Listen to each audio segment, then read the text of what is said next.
ever recorded. The number that is usually 100%.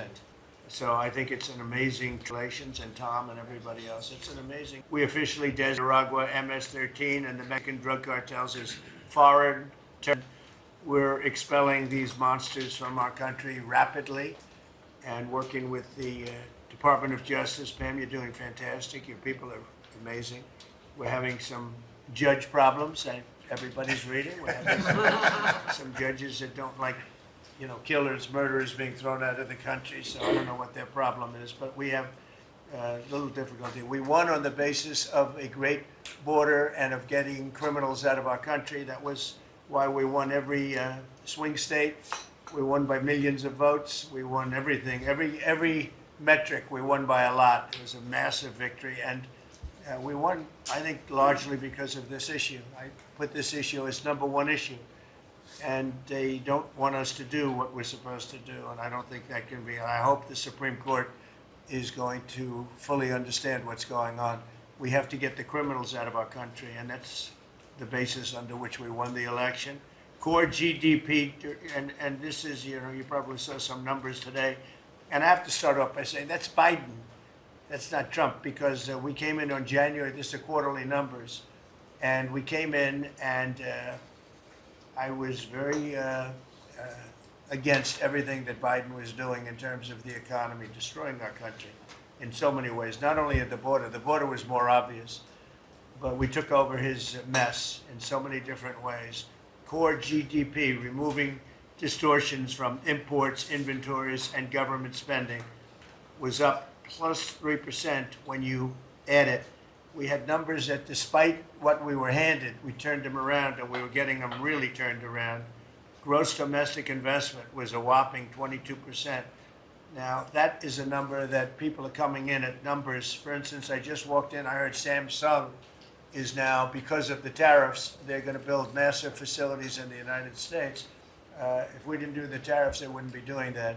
So it takes a little while to get those facilities built, but they're coming in with big, big numbers. They're all coming in with big numbers.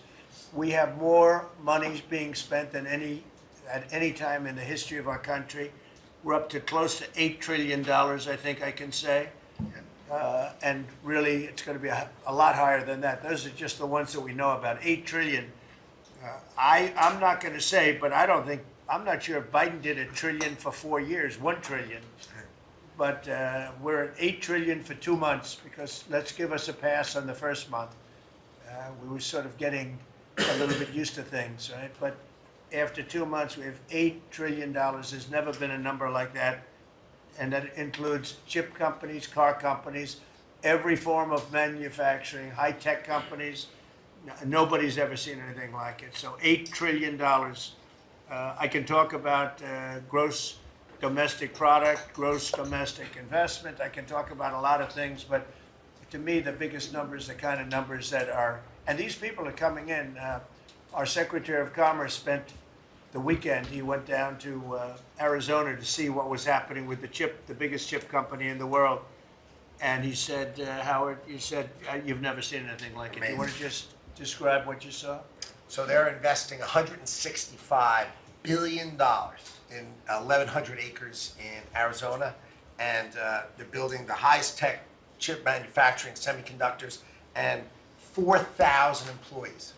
American tradecraft, right? Technicians doing every kind of work. The classic foundation of America is building it. They had 14,000 people. They're expecting 40,000 people to build the rest of their plants and to employ 20,000 people for the rest of the time. This is all driven. You never saw a site like that. And this is all driven by your tariff policies. No chance this be happening without you. It's going to be about 40% of the chip market from that one section. And this is the biggest chip maker. They have 99% of the market.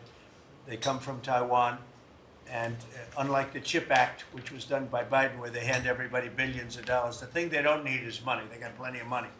What they need is an incentive to come in. And the tariffs, they're building because of the tariffs. Without the tariffs, and I like to say they're building because of November 5th, the election, and the tariffs. But I'm going to be a little more blunt. They're building because of the tariffs, and November 5th gave them the tariffs. So it's amazing when you look. And These are not companies that go out and say, well, we're going to build, we have to go get our financing. Let's go.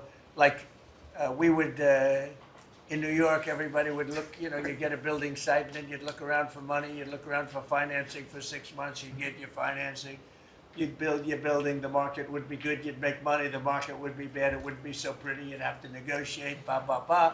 This is different. These people have so much money, they don't know what to do. I asked Howard, did they finance it? No, they do it through cash. And they say that site, and they just started, they just announced it like a month ago, and they've already started. He said, I've never seen a site like it, so big.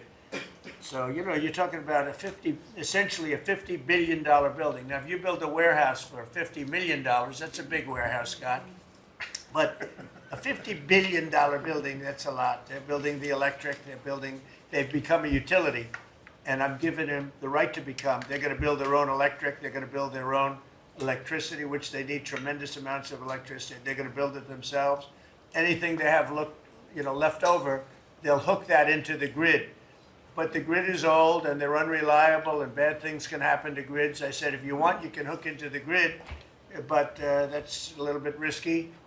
Or you can build your own electricity and become your own utility. And they, I think in all cases, are deciding to do that. So it's very exciting, and we have a lot of things going. We took over on January 20th. These are quarterly reports. We took over on January 20th. The tariffs haven't kicked in yet. I know that, and I don't want this to happen, but I know that China is doing very poorly right now. I just saw some reports coming out, and I don't want that to happen to China. I like the president a lot, President Xi. I don't want it to happen. I was actually saddened to hear it, but they are getting absolutely hammered in China. And, they're sending boats, the biggest boats in the world, carrying cargo like nobody's ever seen before. These are the biggest boats in the world, biggest cargo ships in the world. And they're coming and they're turning around in the Pacific Ocean. They're doing a big U-turn and going back because they don't want the goods, because 145% tariff. But at a certain point, I hope we're going to make a deal with China. We're talking to China, but their factories are closing all over China because we're not taking their product. We don't want their product unless they're going to be fair with us. And that includes intellectual property and other things. There are a lot of things far beyond just buy, sell. So we'll see what happens. But, I was not, because somebody said, well, were you happy? I said, I am not happy. I want China to do well. I want every country to do well. But they have to treat us fairly also. So with that, I think we're going to maybe go around, and we have some letters where the secretaries and people around the table are making statements about how they're doing and what's happening. And I could start with Pete on the left, because he's my least controversial person at the moment. No, they don't know how good he is. So we'll go around the table and you can hear it. And these are cabinet meetings where they're very open and transparent. And I can guarantee you Biden didn't do this. He didn't do this. Go ahead, Pete. Well, Mr. President, I think we're controversial because we're over the target. And like so many things, Mr. President, you inherited a demoralized military that couldn't recruit, that was perceived as weak after what happened in Afghanistan and elsewhere because of Joe Biden. And what we have seen since your election and the inauguration has been nothing short of a recruiting renaissance. Decades, it hasn't been decades since we've seen this kind of recruiting in the Army, the Navy, the Marine Corps, the Air Force. The men and women of America want to join the United States military led by President Donald Trump. And the police, by the way. Absolutely. And fire. I always mention the fire, but the police and fire, likewise they have waiting lists now, and 6 months ago was a disaster. Truly historic. We can barely absorb the volume and retention as well. Men and women in the military who don't want to get out now that they have a real commander-in-chief. We're reinforcing standards. We're going to be fit, not fat, in our formations. We welcome back all the folks that were forced out because of the COVID mandate. We've ripped wokeness out of the military, sir, DEI, trans, and it's Fort Benning and Fort Bragg again at the DOD. We're rebuilding the military, sir. The Golden Dome is well underway. F-47, reassuring allies and deterring enemies. We found nearly $6 billion in DOGE savings that we're going to reinvest, including $50 billion from the Biden administration focused on things like climate that have nothing to do with lethality and warfighting. And we will have, as you said, sir, the first $1 trillion budget that we plan to spend wisely on behalf of our warfighters. From day one, sir, we've gotten helped get 100% operational control of the border, coming alongside DHS and CBP. We've got 11,000 troops on the border who now, because of the new national defense area, sir, can help detain illegals at the border and hand them over to CBP. It used to be if you saw camouflage on the border, they could hold binoculars, and that's it. Now we can detain and assist, and we're going to get 100% operational control of that border. Our NATO allies know they have to step up. The Houthis in the Middle East are feeling the weight of American power, and we're deterring communist China. So because of your leadership, sir, I believe we're making the military great again. And I thank you. Thank you very much. Thank you, Pete. Howard? So I have the pleasure of running the Investment Accelerator, which gets to recruit these companies. And you've never seen anything like the companies committed to building in America. Technology companies have committed over $2.5 trillion to build in America based on your tariffs, right? Sovereign countries, all backing, the whole Middle East and all these countries backing their sovereign wealth funds. They all want to invest in America, and they're coming in, again, over $3 trillion committed. So just those two topics, you're at $5.5 trillion. And then you've got the whole pharma industry knows it's got to come home because America pays for all the drugs of the world. So the pharmaceuticals have to come home, right? Auto's coming home, industrial's coming home. So, you know, we've got to train, and your great Secretary of Labor together and Secretary of Education together, we're going to train the workforce to build America. It's unbelievable. We've got so much, as I travel around, the attention on the Trump Gold Card. I mean, it makes me very popular. Last night, I was out to dinner, and someone came up and said, can I buy 10? And how do I buy 10? And I'm like, that's pretty good. It's $50 million for dinner. So, you know, I was paying for my dinner. The External Revenue Service, right? You've got the tariffs and the hundreds and hundreds of billions of dollars coming in to build the External Revenue Service. That our objective, of course, is to replace the Internal Revenue Service and let those outside countries trading with us, let them pay their fair share to America. And then, of course, you got rid of de minimis. And what happened is these foreign countries were sending in little packages for free and knocking out our mom and pop businesses across America. You put an end to it, and you're going to rebuild the mom and pop and the small business of America. You're their president, and I'm proud to support you. It's very important. De minimis. It's a big deal. It's a big scam going on against our country, against really small businesses, and we put an end to it. Mr. President. Please. So, CAFE standards, we have the fuel economy standards on vehicles that are going to go to 50 miles per gallon. We are going to rewrite those standards, bring it down to something that's far more reasonable. Elon's fine with that, I hope. But it's going to drive down. It's going to drive down the price of a car in America, making cars more affordable for families. Also, Biden had the social cost of credit when we build infrastructure, roads, and bridges, adding 3 to 5% on infrastructure costs. We've gotten rid of the social cost of carbon, driving down the cost to build roads and bridges across the country. We have what is called follow the law. So we have so many states and municipalities that don't follow the law. So whether it's DEI, discriminating against Americans, whether they give illegals driver's license, or they're sanctuary cities or states, if you don't follow the law, if you're giving license to illegals, if you're having DEI policies, we're not going to fund your projects. So you got to certify in your state or in your city to get road and bridge money or rail money that you're actually following the law, which includes the executive orders from you, Mr. President. We're cutting back funding. We send research money, Mr. President, to universities to do research on more equitable and sustainable transportation systems. Projects that'll use data and public opinion to inform policy and infrastructure and technology benefiting diverse communities, including women and gender nonconforming people. Just stupid wastes of money. We're pulling that money back from universities. We should do good research if we're doing research in universities. And then one last thing, air traffic control. We don't have enough air traffic controllers. We're about 3,000 short. We're working on an agreement with the union, so when controllers become retirement eligible, We're going to cut a deal to try to get them to stay longer, to stay in the tower.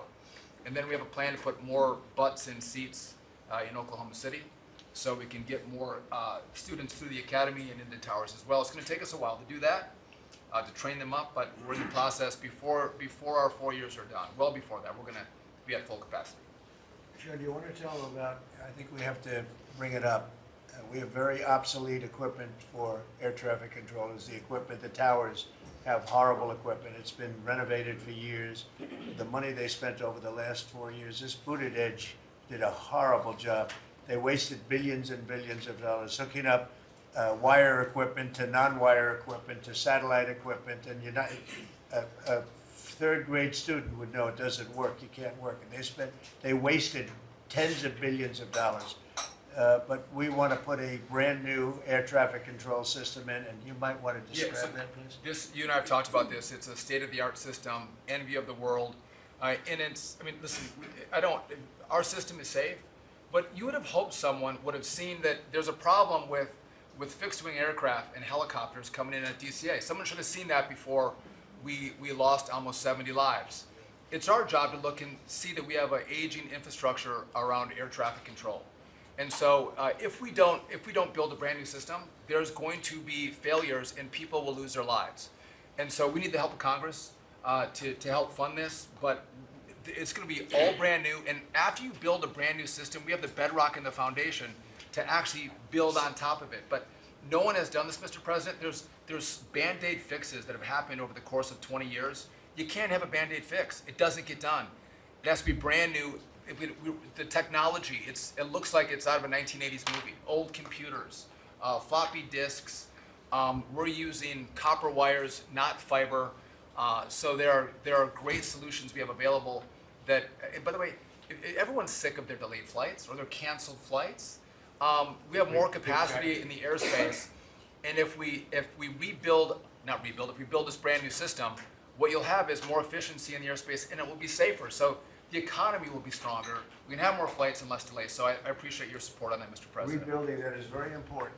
You wouldn't have had the helicopter crashing into the plane at 400 feet up when it's supposed to be 200 feet. Right. That would have, bells and whistles would have been gone over, and you would have heard the screaming equipment saying there's a problem coming up in 15 seconds. You got to do something about it right now.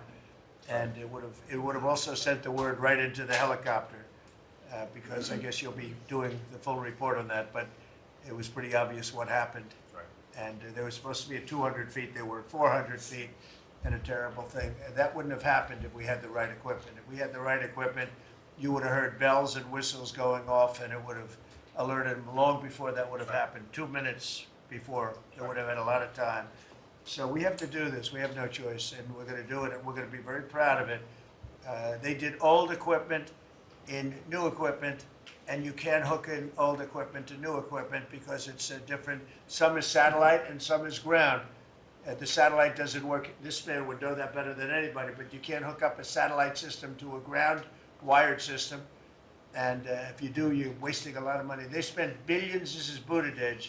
They spent billions and billions of dollars trying to patch a system together. They had hundreds of different contractors, and the contractors were all fighting with each other.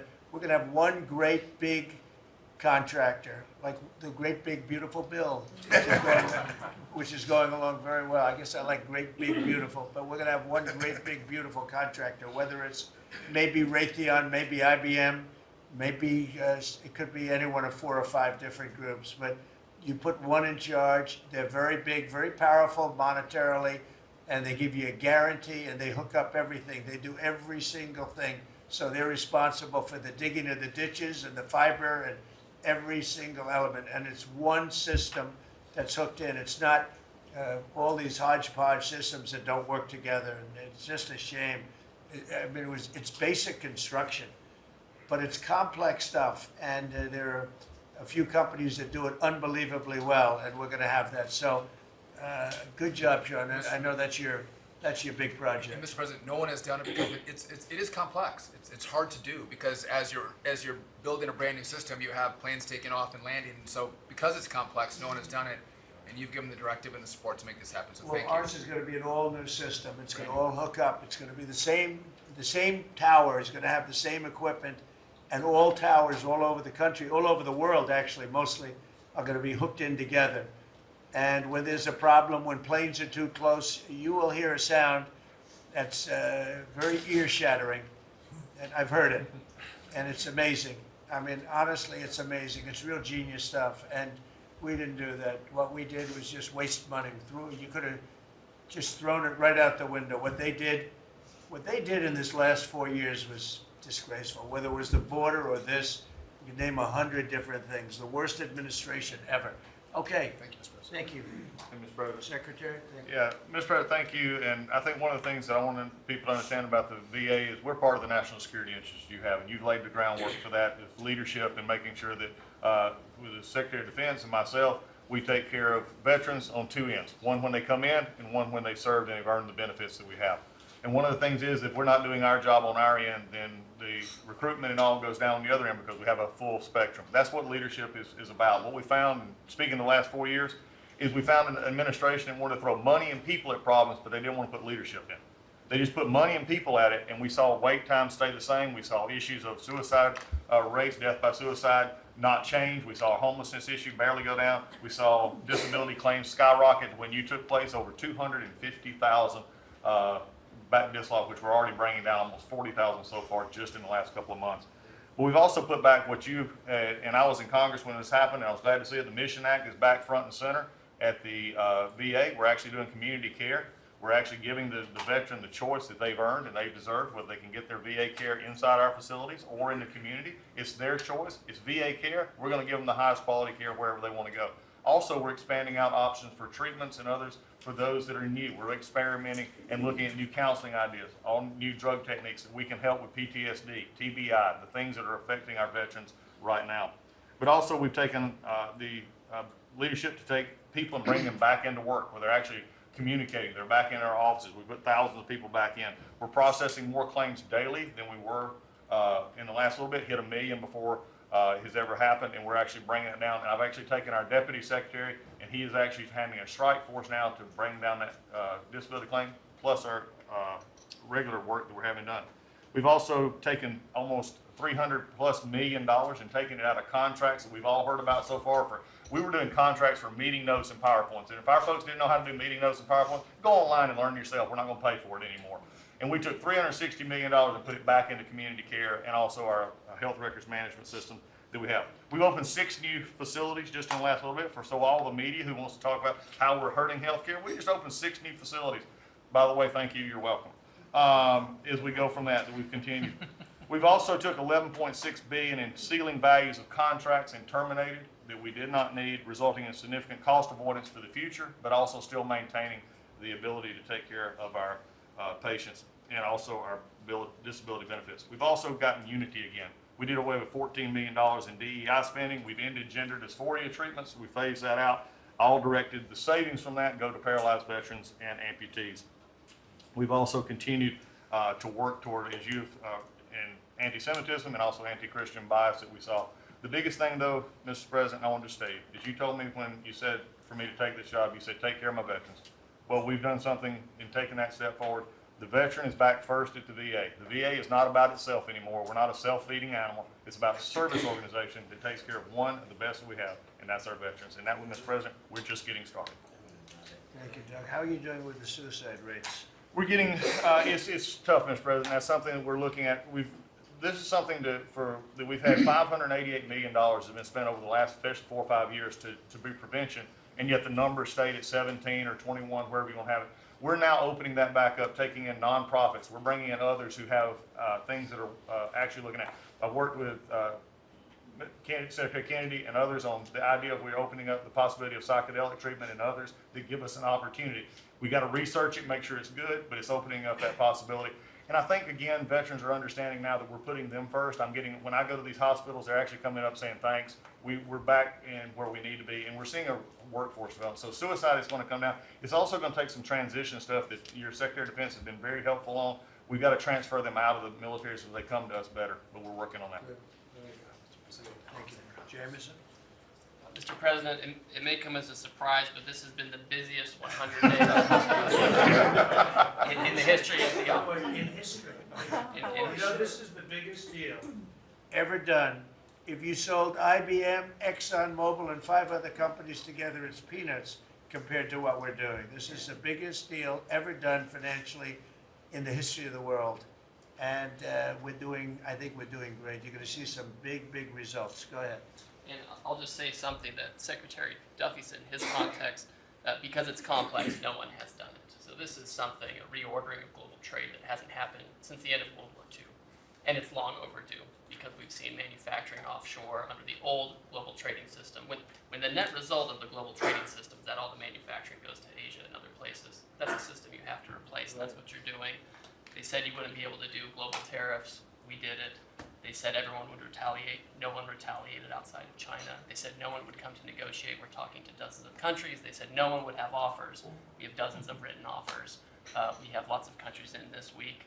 This is like a break for me to come and not show We have the list of Sure. with all the countries that want to negotiate. They all want to negotiate. They want to make a deal. Don't zoom in on this. Yeah, this is like a tracker, right? We have all these columns of which countries have come in, when we started negotiations, who gave us an offer, are we in technical talks, and when do we expect to have deals done? Those are some weeks out, but we're working very quickly on this. Thanks to you. Thank you, James. You're going to have a lot of fun for the next 3 weeks. Michael, do you have anything? Mr. President, the last 4 years, the world experienced a total lack of zero leadership under Biden, and then we've had 100 days of your leadership with respect, with strength, starting with there'll be all hell to pay if you don't let our people go. Dozens, over 40 Americans have come home under your leadership. Far more terrorists are no longer threatening the homeland under your leadership, pulling all of these agencies together, including the evil individual responsible for the Abbey Gate bombing, and to sit with the 13 Gold Star families, and you showing that follow-up and that justice has been incredible. But pulling this great team together, Mr. President, everything from revitalizing shipyards to cyber to space, that takes this entire team working together. It's an honor to serve you in this administration, and I think the world is far better, far safer for it. Thank you very much. The Abbey Gate is really important. This was a horrible thing. Destroyed the image, frankly, of the Biden administration. What happened there was a disgrace. It should have never happened, and Pam is working very much on prosecuting that person. We have the person, and he'll do well. I have no doubt about it. Thank you very much, Michael. So the CIA, I don't know, Ratcliffe, I don't know if he's going to say anything. He's probably the one person here that's not allowed to talk about the great job he's done, but go ahead anyway. Mr. President, as you know, at your direction, the CIA has deployed our unique covert action authorities in various places and continents to successfully advance your national security and foreign policy priorities, to advance peace, to end wars, to take terrorists off the battlefield, and to keep illicit drugs from coming into this country and harming Americans.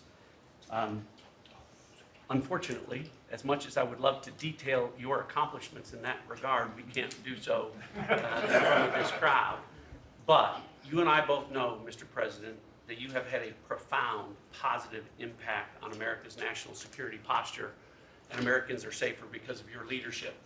What I can talk about publicly is, as has been mentioned, the CIA provided the intelligence that led to the apprehension of the Abbey Gate bomber, who is now being prosecuted by our great Attorney General and providing a measure of justice to those 13 families that suffered as a result of that disastrous Afghanistan withdrawal during the last administration. In addition, at your direction, Mr. President, the CIA has negotiated and secured the release of Americans like Mark Fogel and Ksenia Karolina, who have been wrongfully detained, sending the message that you will forget about no Americans that are being held in other places unfairly and unjustly. And finally, Mr. President, the CIA is being restructured at your direction to focus on our core mission and to eliminate the well-documented politicization that has taken place in the intelligence community from bad actors in the past, to focus on our core mission and to make America safe again. Thank you for the opportunity, Mr. President. Good job. You're doing a great job. Thank you very much. Russell? We're obviously involved in a number of budget bills that are moving, trying to make sure all of your priorities are reflected in the reconciliation, working on our upcoming budget. Wonderful job by the entire cabinet on that front. Details soon on that front. Sending up rescissions bills to Congress for things that Elon has found. But the regulatory aspect is something we don't talk about enough. And right now you've given us a goal of 10 for 1. We are working right now with all of the agencies to rack up how big of a deregulatory agenda that we can have. When you came into office, you basically stopped $200 billion in costs to American families just by stopping the Biden regulatory agenda. That's about $2,000 per family. We think when we're going to hit these 10 for 1 goals that we could be in the neighborhood of about $900 billion in savings to American families that would be substantially bigger than that $2,000 number. And the point that I would make, in addition to just savings cheaper to the American people, there's an aspect of wisdom when you're enforcing these rules that comes into play. And I'm your regulator for the Consumer Financial Protection Bureau, and we found this small mortgage lender in Chicago. His name is Barry Sterner. He had a firm called Townstone, and CFPB had gone after him because he complained about crime in Chicago, literally the same thing that the Democrat mayor had talked about, and they came after him for 7 years on a redlining disparate impact claim and ruined his life. We overturned that. We apologized on your behalf to that individual, and we basically, without having to go through notice and comment, we ended the policy that set that in motion. And so that's happening across these agencies with how they are using their enforcement discretion, and it will only continue based on the stone wall of backing that you've given us to make these hard calls. I don't think they're actually that hard, but no one's done it to this point, and we were able to go forward and do that because of the backing that you've given us. So maybe the biggest thing we're working on, maybe bigger than tariffs in a certain sense, is we call it the one big beautiful bill. And that's wielding its way right now through the Senate. And John Thune has been actually amazing. And the Speaker has been so great, Congress. Mike Johnson has been really two guys that they get along great, and it's just been a beautiful, unified attack, really, because we have to attack because the Democrats are trying to stop it at every turn. It would mean a 58% tax hike if they were successful, and lots of other bad things beyond the tax hike. But with us, it'll be the biggest tax cut in American history. How are we doing with the bill? We're doing great. We're day in, day out, hour by hour negotiations to make sure your stuff is in there, and to make sure we have the border resources, the defense resources, and to save the American people some tax money and make sure all those tax cuts that you ran on are in there that help get people back into the workforce. And I think we're making a ton of progress. I think we're doing well. Like I said, the biggest tax cut in the history of our country. And it would be the biggest tax increase if the Democrats are successful. They're the only people I've ever seen running for office where they want to increase taxes, but this would be a 58, maybe a 60% tax increase, unsustainable for the American people. Thank you very much. Great job. Susie, the most powerful woman in the world. I agree with that. I agree. I'll be brief so you can hear from these amazing people. Congratulations to everyone on 100 days. That's been it's unparalleled in my memory and best I can tell ever. But it hasn't been busy for busy's sake. The president's promises made to the American people have been kept time and time and time again. You all have been out there spreading the word with community groups and states and media. It hasn't gone unnoticed, and let's work hard to the next 100 and have equally as much success then. Thank you. And you've done a great job, Susie. I think everybody agrees. Yeah.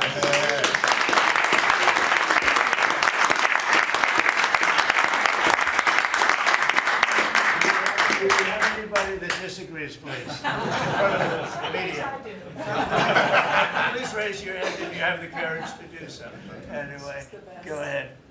Yes, sir, Mr. President. Thank you. And you made it very clear that you wanted to put America first.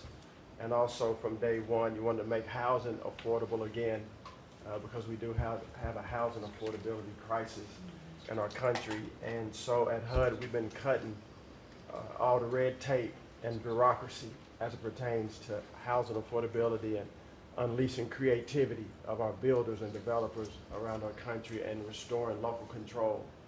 We took down the affirmatively furthering fair housing rule, as you know, which was a zoning tax from Washington. So no longer will Washington be picking winners and losers, but localities and elected officials in different states and cities will have that flexibility.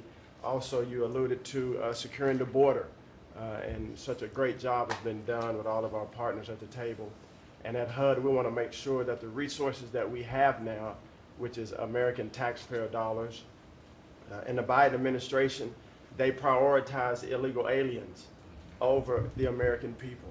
And so we signed an MOU with Secretary Noem at DHS to make sure that HUD-funded housing only goes to American citizens, and no longer will it go to illegal aliens coming across our border. We have about 9 million people living in subsidized housing in our country.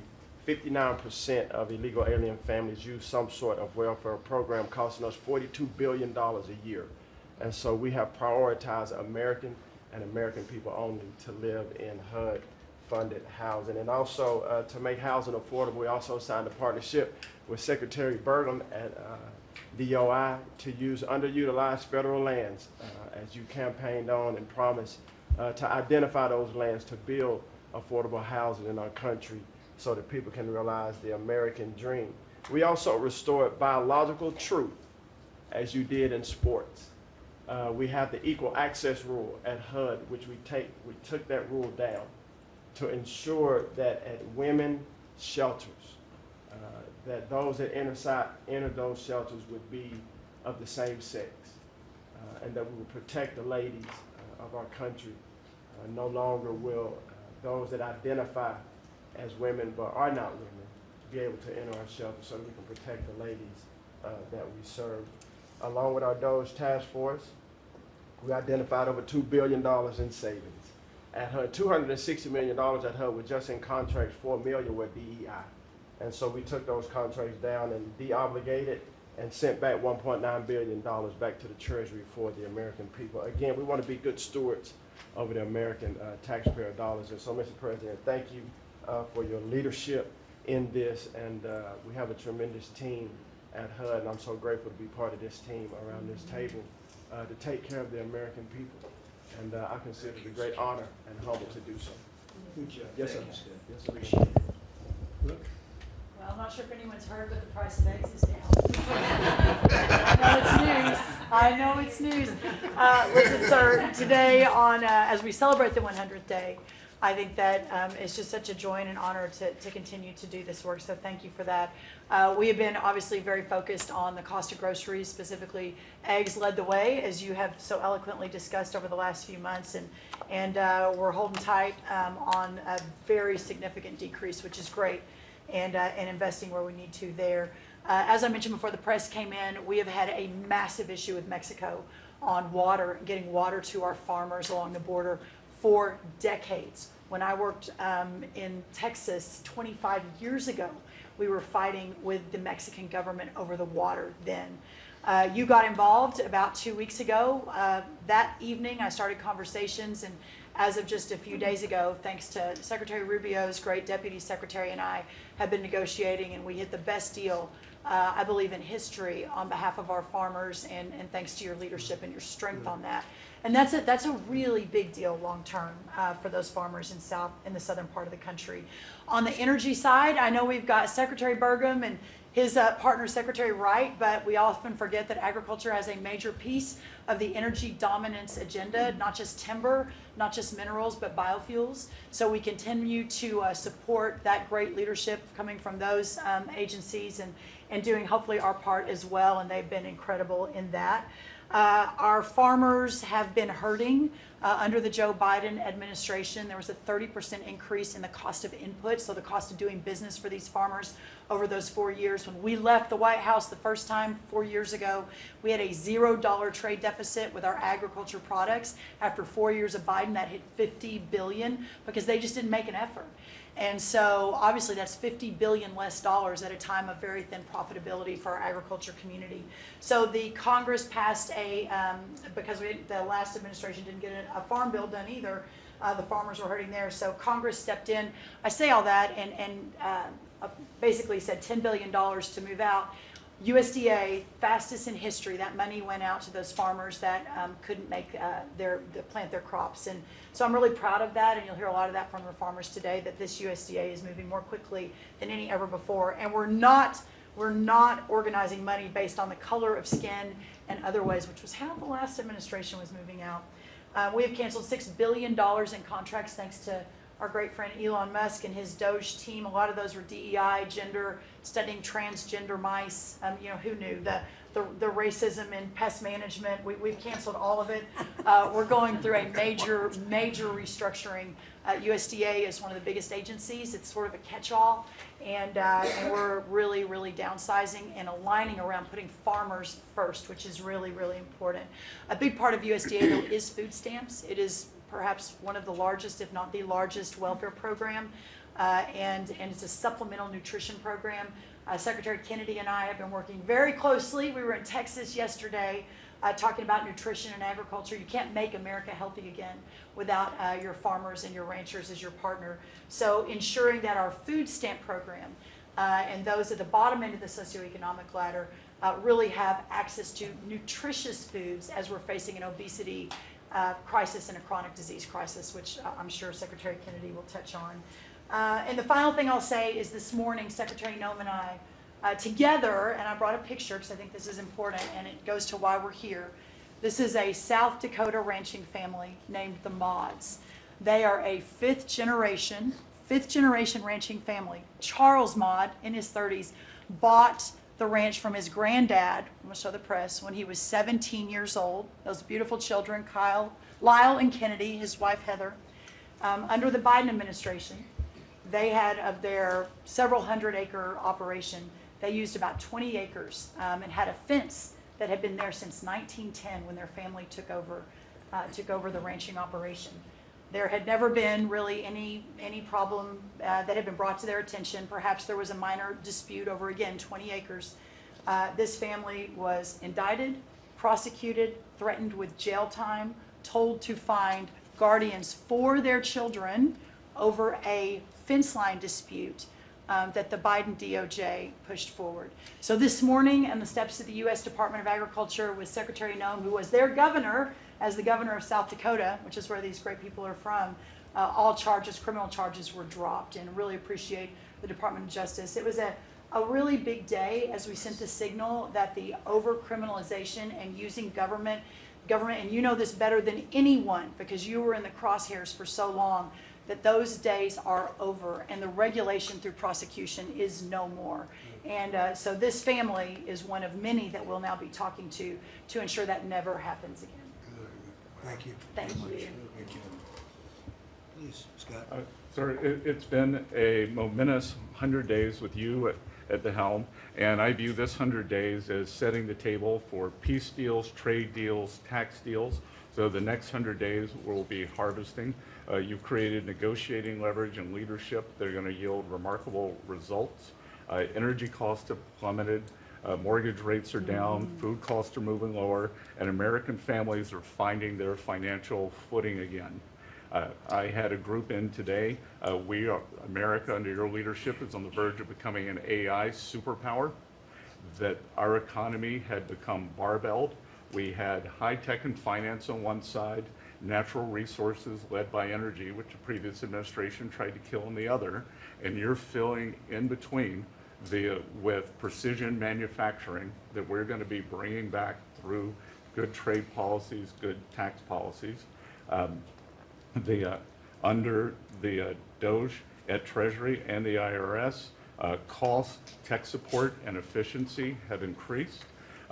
We have the IRS revenues are up, And thanks to the young man sent over by Doge, the IT update that began in 1990,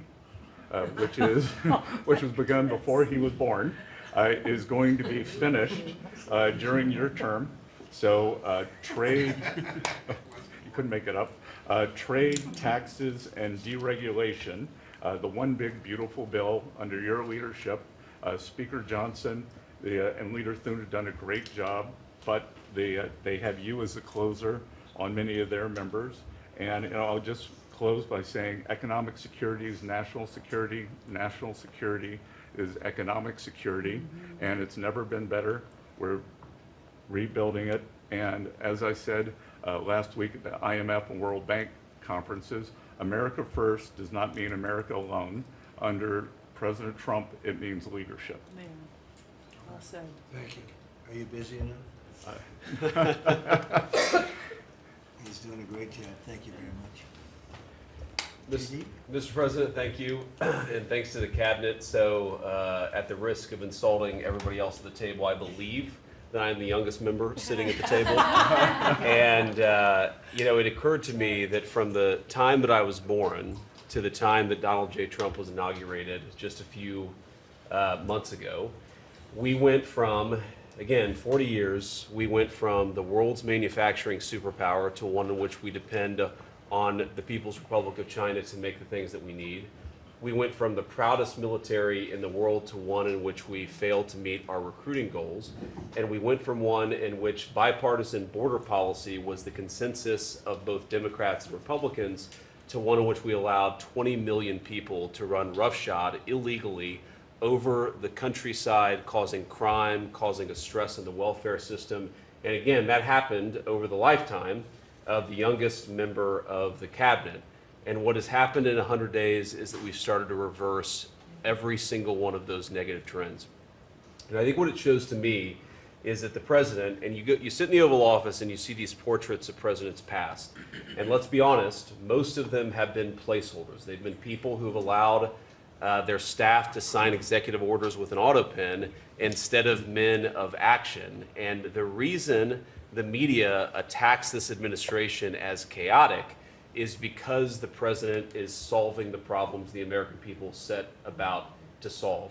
He's actually doing the things that he promised that he would do. And Mr. President, it's been an honor to be part of it for the past 100 days.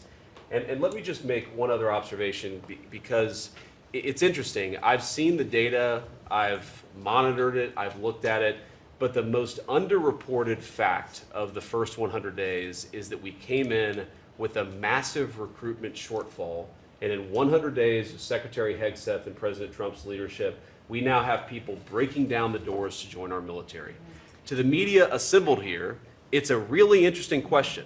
Why has that happened? Completely aside from the fact that I think it's a good thing or I think that President Trump deserves political credit for it, why did we go from a military where people didn't want to serve to now all of a sudden they do want to serve? That's a story you guys should cover, but compared to that, how much time have you instead focused on the fact that we deported an MS-13 gang member with a valid deportation order, and why is it that the press is so focused on the fake BS rather than what's really going on in the country? I think that what we've shown, sir, is that you can do a lot. You can do a lot in 100 days, but you've also unfortunately revealed that too much of the American media hasn't learned the lessons of the past 40 years. Thank you, sir. Thank you very much. Thank you. Pam? President, your first 100 days has far exceeded that of any other presidency in this country, ever, ever.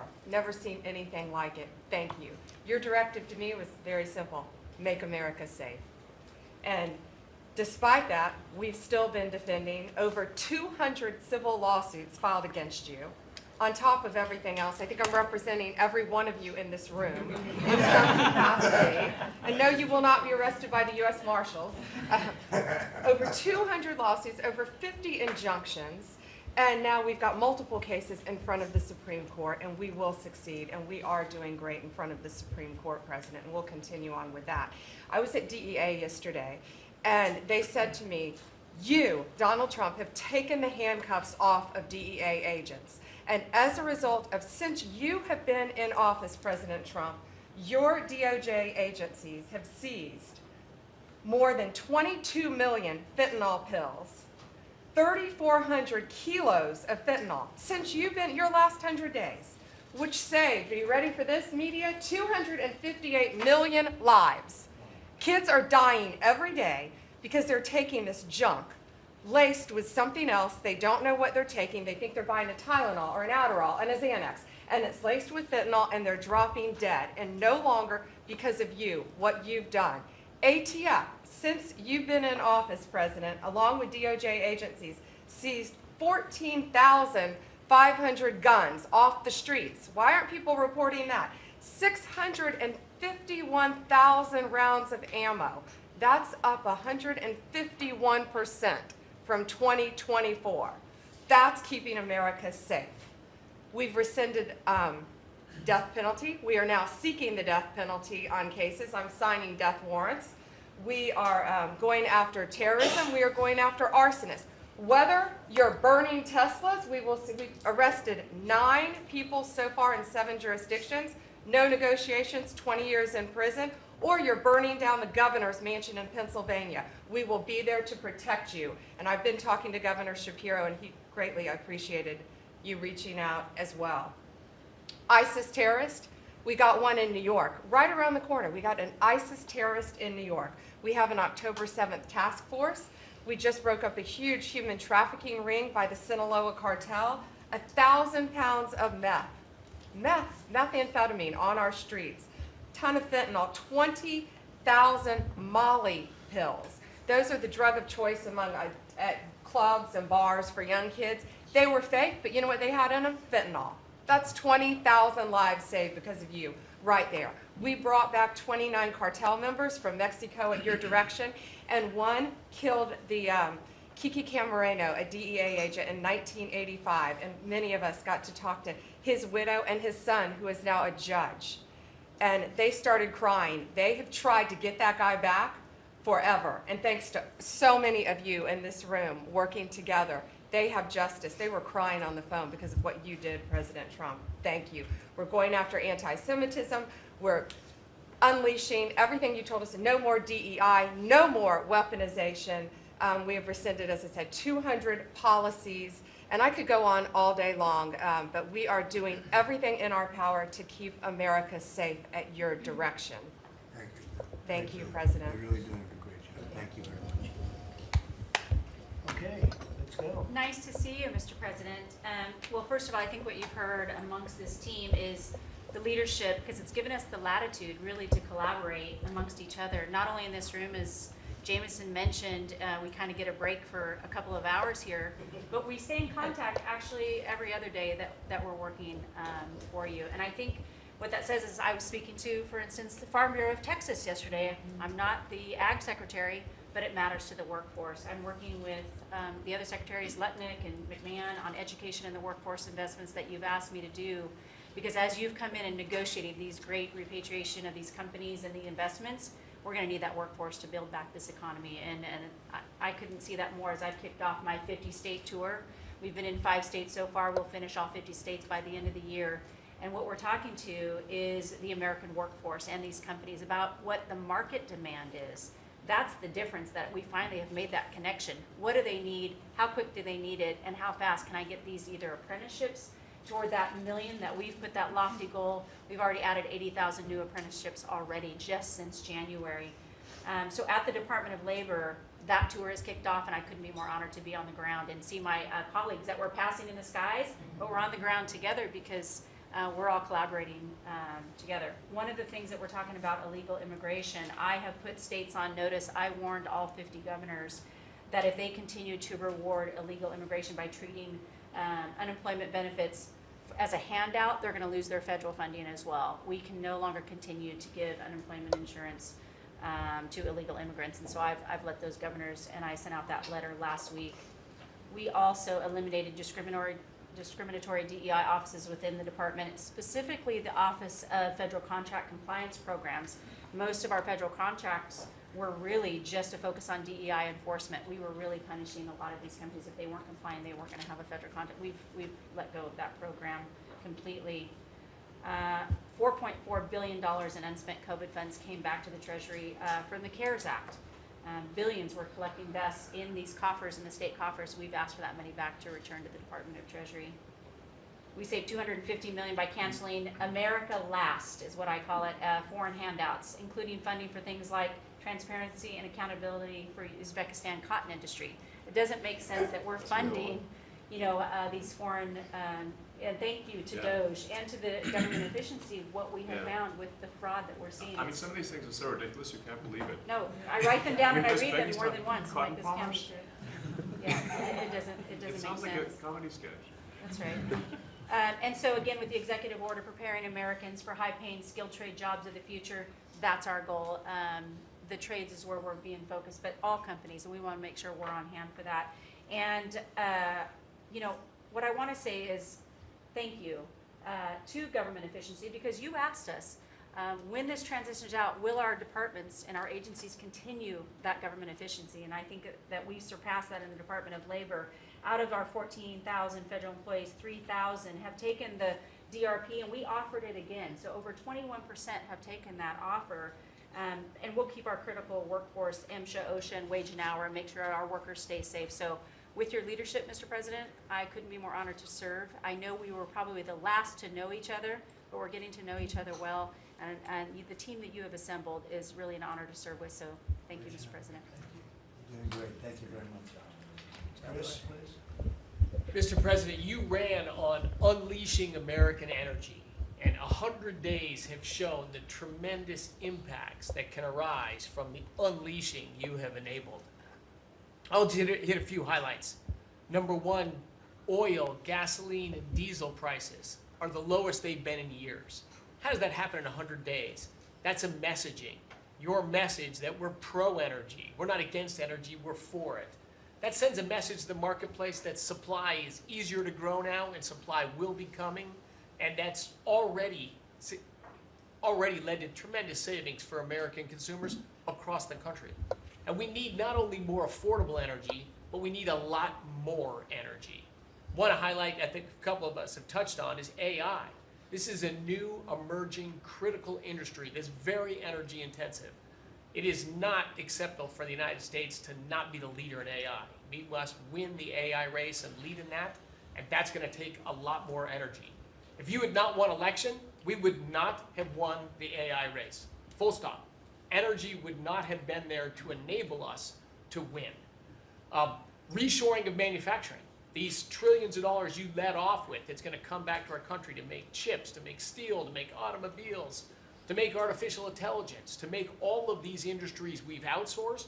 That's only going to be possible with way more American energy. But we have that energy. We have those resources. We have those businesses. We have those capitalists.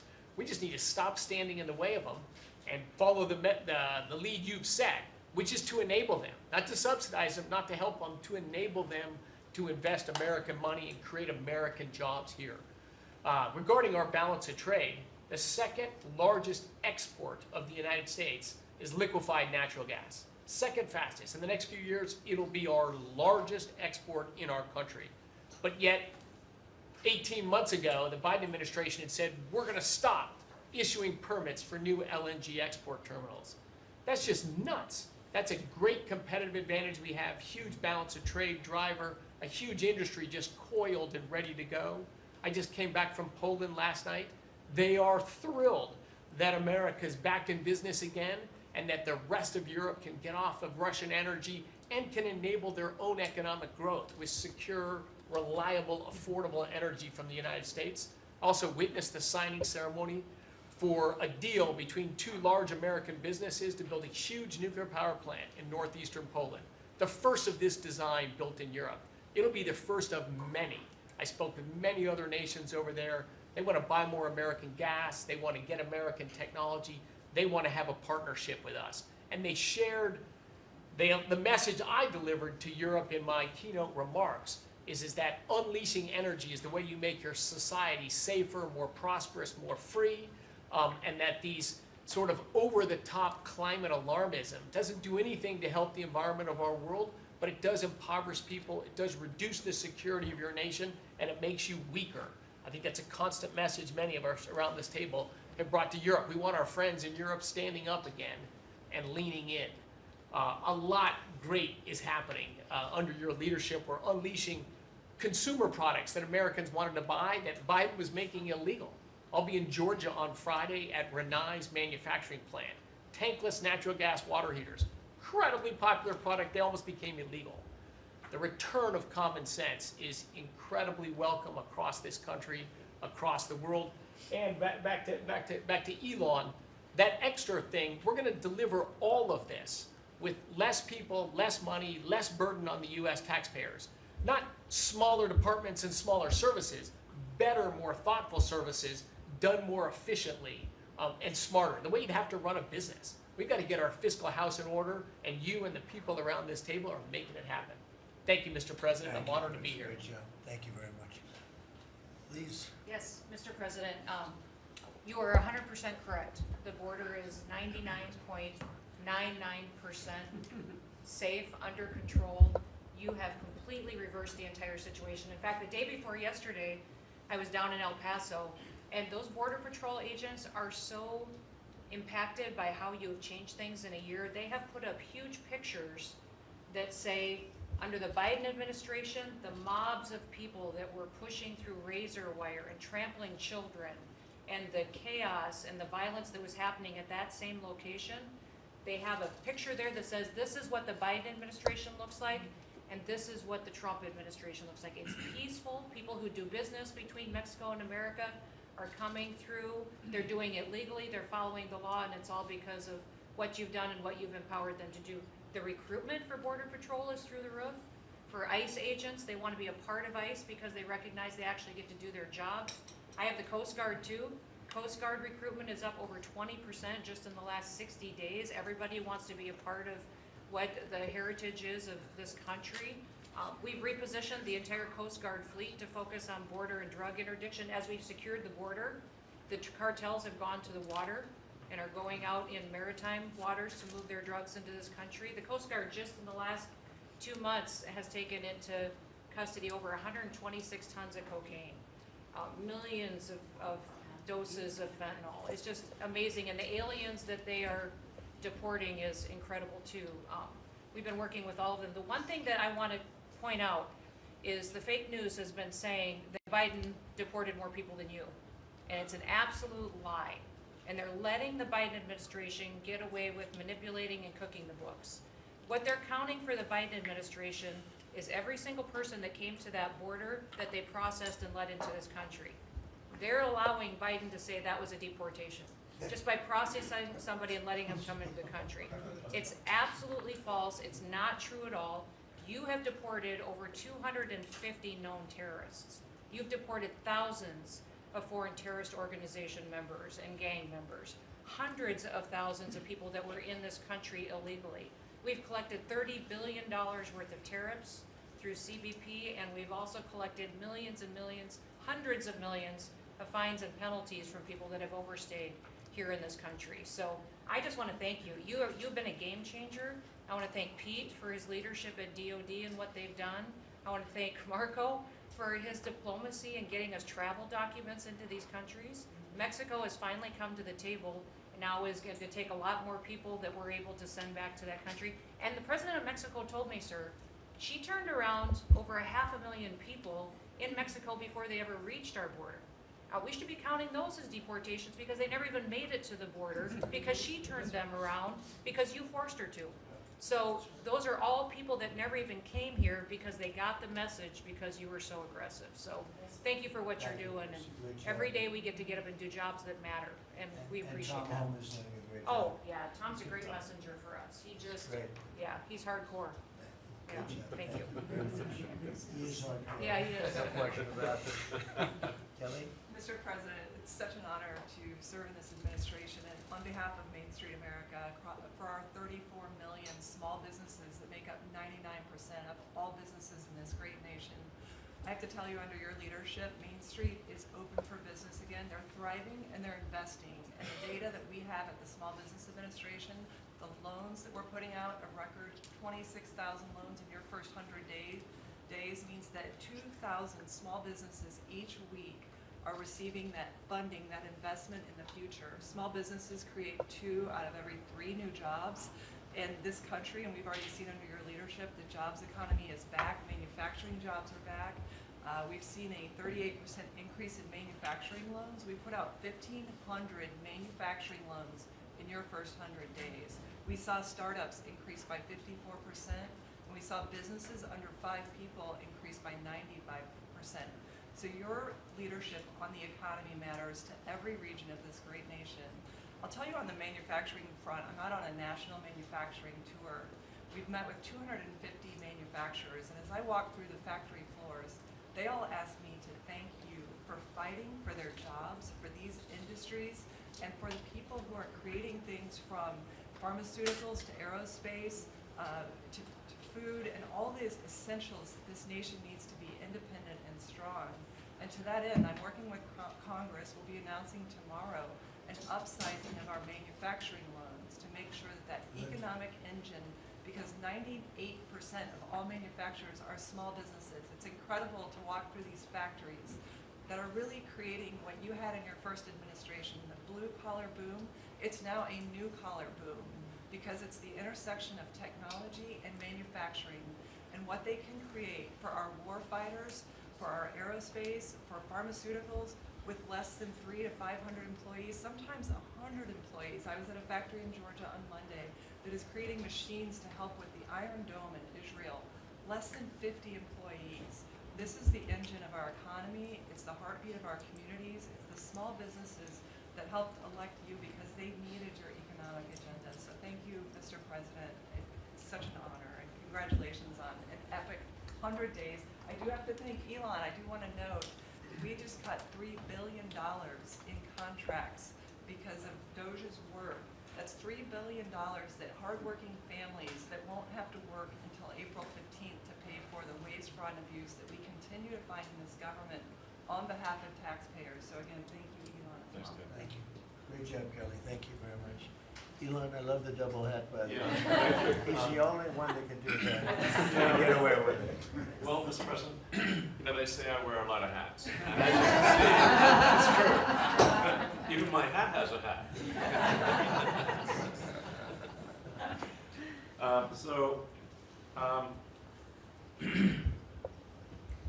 You know, the American people voted for secure borders, safe cities, and sensible spending. And that's what they've gotten. A tremendous amount has been accomplished in the first 100 days. As everyone has said, it's more than has been accomplished in any administration before, ever, period. This portends very well for what will happen for the rest of the administration. I think this could be the greatest administration since the founding of the country. Well, we all want to thank you for your help, too. You know, you really have sacrificed a lot. Been treated very unfairly. Well, they do like to burn my cars, which is not great. You know, could be better. But you have been treated unfairly, but the vast majority of people in this country really respect and appreciate you, and this whole room can say that very strongly. You've really been a tremendous help. You opened up a lot of eyes as to what could be done, and we just want to thank you very much. And you know, you're invited to stay as long as you want. At some point, I guess he wants to get back home to his cars and his.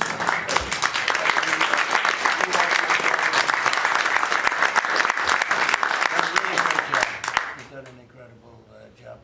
$150 billion. Think of this. Yeah. It's 160 now. Yeah, 160. They said, oh, it could have been more. And a lot of stuff is being worked on. That number could be doubled and even tripled. A lot of things are being worked on that we don't count yet because it's not quite there. But you've done a fantastic job, and we appreciate it very much, Elon. You know, thank you. And it's also an honor to work with your incredible cabinet. I just like to say thank you, everyone, for it's great to work with you. Thank you very much. Thank you. Mr. President, congratulations on this truly historic first 100 days of your administration. Really only made possible by your focused leadership on delivering the mandate the American people gave you. You've empowered all of us to deliver that mandate, and I'm grateful to have the privilege of leading the intelligence community towards ending the weaponization, politicization of the intelligence community that's gone on for far too long. and building out what is truly a lean and agile and effective intelligence community that is helping you deliver that promise to the American people of safety, security, and freedom. So, Mr. President, I'd like to highlight just 3 of the areas where we are helping to support your leadership and your work in making America safe again and bringing about these changes. First of all, because of your designation of cartels as foreign terrorist organizations, I took immediate action with our National Counterterrorism Center to prioritize their focus on those terrorists and gang members who are trying to enter our country through legal or illegal means, and to seek out those who already are here in our country because of the Biden administration's 4 years of open borders. We've been working very closely with your great Attorney General's team at the DEA to get these known cartels into our systems, to be able to stop them at the border, and turning over names to Department of Homeland Security and the FBI to be able to find those who are already here in our country. Just the other day, we found 700 alien terrorists who have ties to MS-13, Tren de Aragua, and the Sinaloa cartel. Just yesterday, our NCTC identified almost 600 individuals with ties to other terrorists who came through our borders illegally, claimed asylum, and under the Biden administration were paroled here within our borders. Secondly, Mr. President, like too many organizations in the federal government, the ODNI has become very bloated with too much waste and abuse going on within the organization. We've done a few immediate steps. We are doing more. The ODNI is 25% smaller and more lean today than it was when I walked in the door and when you took office. Secondly, we have just this morning actually shut down a human capital office. As soon as you issued the executive order to stop all DEI activities, we did that, shut down the DEI office. We discovered this human capital office that was essentially a slush fund for DEI initiatives, hidden under the guise of human capital, that closed down this morning, saving taxpayers $150 million. We'll soon be announcing an additional $2.6 billion in savings with other programs and contracts that do nothing to ensure our national security interests. And lastly, we're working every day to hold the deep state accountable, to end the politicization, weaponization of the intelligence community. This past week, I sent 3 criminal referrals for illegal and unauthorized leaks to the media of classified intelligence for prosecution. We have 11 more that are under investigation.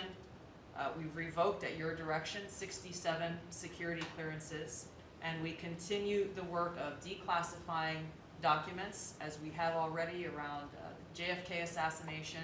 We have more coming for the assassination of Bobby's father, Senator Kennedy, and MLK assassination.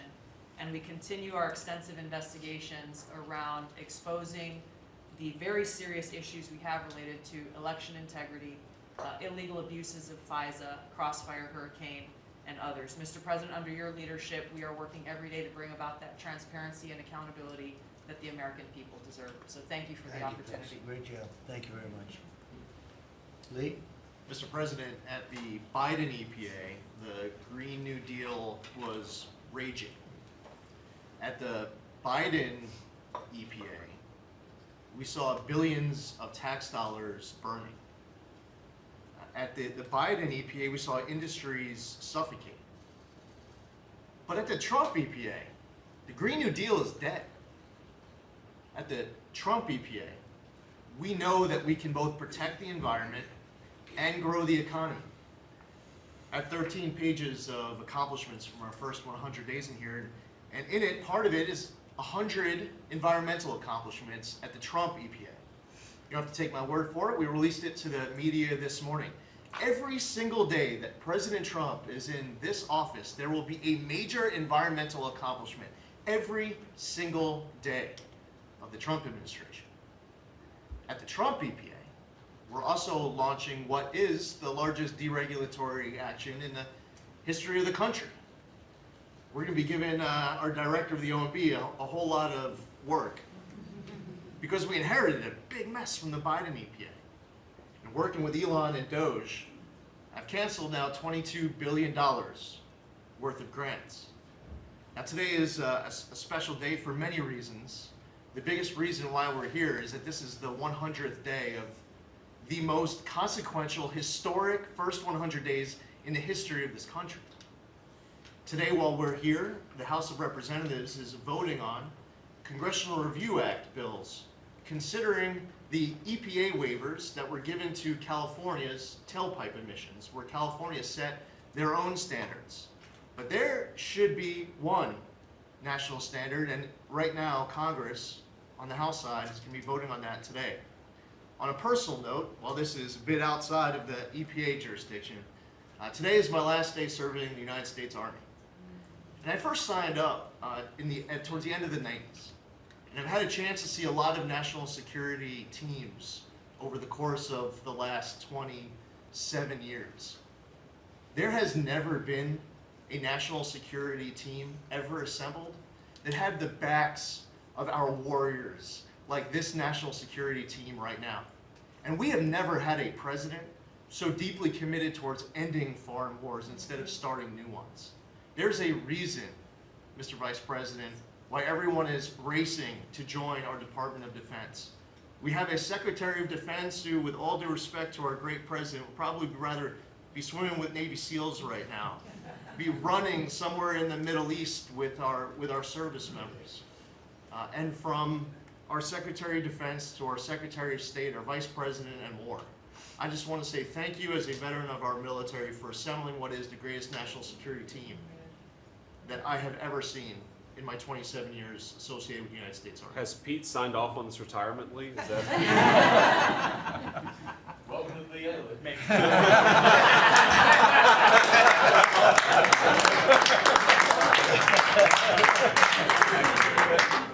Thank you for your service, Lee. Yeah, thank you.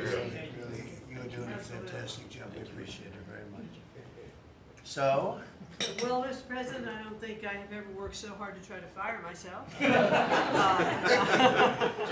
We're certainly making great strides in that. We've reduced the folks over at the Department of Education by about 50% now through our RIF program, and so we've closed a lot of the district offices, consolidated, so there are a lot fewer people working a lot more efficiently in the Department of Education. The commissioners of education in every state, and I was at a meeting with them not too long ago for not only our states but our territories. They are thrilled with the opportunity now to be able to have more control over the education in their states, to get rid of a lot of the red tape and regulation that's kept them from doing what they're doing. So we're seeing, I think, great improvements. We'll see test scores, I believe. It'll take a bit for them to be able to go up, but I think now that they're going to have the opportunity to put in their own programs, we'll see that grow. At the same time, we've been focused on higher education for our universities.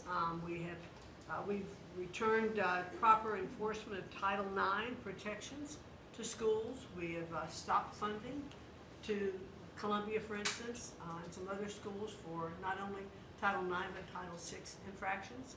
And those are moving along. I think we've brought people to the table. They know that you're serious. You meant what you said. They're going to make changes. They're making their campuses safer again. Anti-Semitism was just out of control in many of our universities. And so some tried to, in fact, Harvard is sued, and they're saying that it's, First Amendment infraction. No, this is civil rights, safety on our campuses for our young students, who are there. And with Pam's help and the task force that we formed with HHS, with GSA, with other agencies, we're going to make sure that our campuses are safe. And so there's a lot of good work going on. I think one of the biggest things, you'll be very happy to hear this, Mr. Vogt, that we are putting back into place collecting on our student loans that have been delinquent since March of 2020. Been no effort to recollect on those loans. So as of May 5th, a letter goes out that the loan recollection is beginning again. So for those people who have borrowed money and who have not been paying, that's just not to be punitive. There are many ways that they can go online to understand how they can get back into the right payment structure, because when they're in default, they can't buy a house, they can't buy a car because their credit scores are down. So it's helpful to them as well as to get this money back into the country. I mean, $60 billion of increased student loan debt since 2020. And in total, we've got almost $1.7 trillion in student debt. So we're gonna start getting it back. And Scott and his team have been incredibly helpful. We appreciate that so very, very much. And so a lot's going on at the department. And what I would really like, as I'm firing myself, I'd like for you to be known as the education president, because of the best in practice systems that we want to put in every state to incorporate AI, so that we are training these new entrepreneurs and business leaders in our country. We can't do it with the infrastructure we have in place today, so you have to be working on that at the same time. So we're going to be doing that. So thank you for your charge to elevate education, so that we are providing for every student access to excellent education. Thank you, sir. Thank you very much, Linda. And what's going on with Harvard and some of these colleges that are taking vast amounts of money, who also have vast amounts? They've got $52 billion, and really scamming the public and hiring people like de Blasio and Lori Lightfoot, who are certainly two of the worst mayors in the history of our country, paying them a fortune of salary and having them teach our children how to manage cities and how to manage government. What's the word as of this morning on, let's say, Harvard? Well, we're negotiating with them. When we went back to them to say we welcome them back to the negotiating table, their response was a lawsuit. So Pam and her team are helping work with that. And I am, enjoying the fact not only am I firing myself, but I'm now being sued fairly regularly by different departments of education. But we're staying tough with them.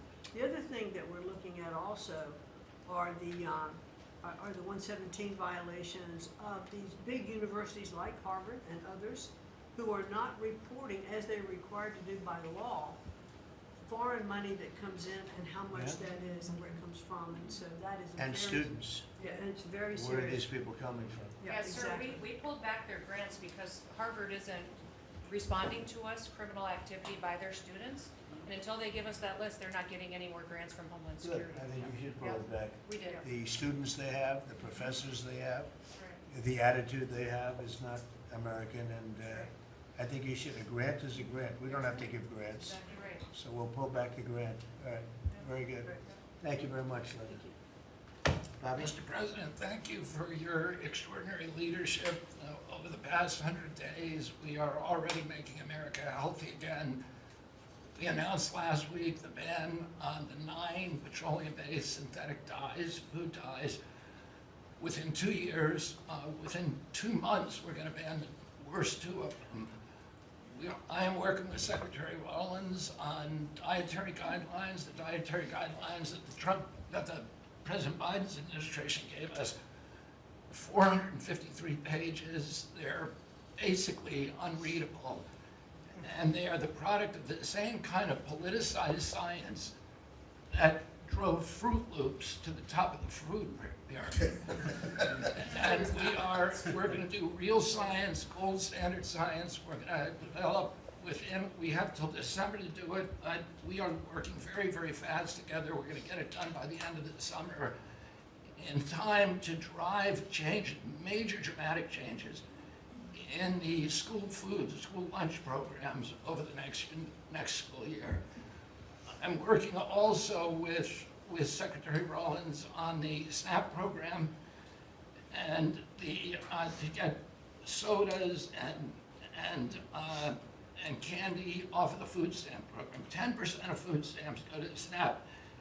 And I want to thank you for your courage. You are a business-friendly president, probably the most business-friendly in our history, but you're also willing to stand up to very, very powerful businesses, and you've shown that again and again.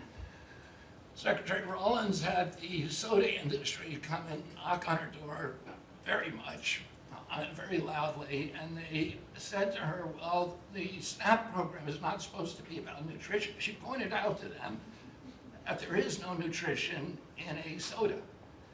And they said, well, it's not supposed to be about nutrition. And she said to them, the name of the program is supplemental nutrition. It is about nutrition.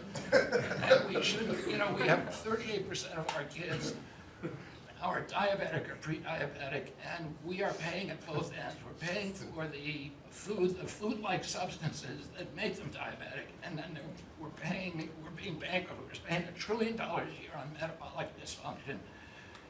It's existential and it's not sustainable. We have, I visited Arizona, West Virginia, Utah, and Indiana in the last 2 weeks, who have all applied for SNAP waivers. We're encouraging, thanks to Brooke Rollins' leadership, all of the states to apply for those waivers. I also visited Utah, which is the first state to ban supplemental fluoride. Florida yesterday passed a bill to ban supplemental fluoride. I'm confident Governor DeSantis is going to sign that. We are working, Lee Zeldin and I are working together to change the federal fluoride regulations, to change the recommendations, and we're looking at the science now.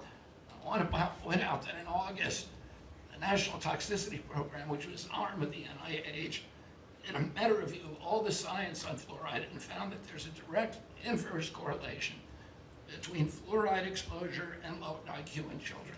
So the more you get, the stupider you are. And we need smart kids in this country, and we need healthy kids, and thank you for your leadership. We're going to get there. We're reviewing the GRAS standards now we're revamping them to get 10,000 ingredients that are in our foods. The Europeans only have 400 ingredients. We have 10,000. There are chemicals we know nothing about. And we are going to stop that process, and then we're going to go back and look at these chemicals and make the companies either get rid of them or to label them. We've launched Operation Stork Speed, and we're going full speed ahead to make sure that we have good, high quality milk for children. We have launched the autism study at your direction. By September, we'll have some of the first answers. Within 6 months of that, we will have definitive answers, not only for autism, but for the etiology of a whole range of autoimmune diseases that have become epidemic in our children. We have ended HHS as the role as the vector, the principal vector in this country for child trafficking. And during the Biden administration, HHS became a collaborator in child trafficking and for sex and for slavery. And we have ended that, and we're very aggressively going out and trying to find these children, the 300,000 children that were lost by the Biden administration.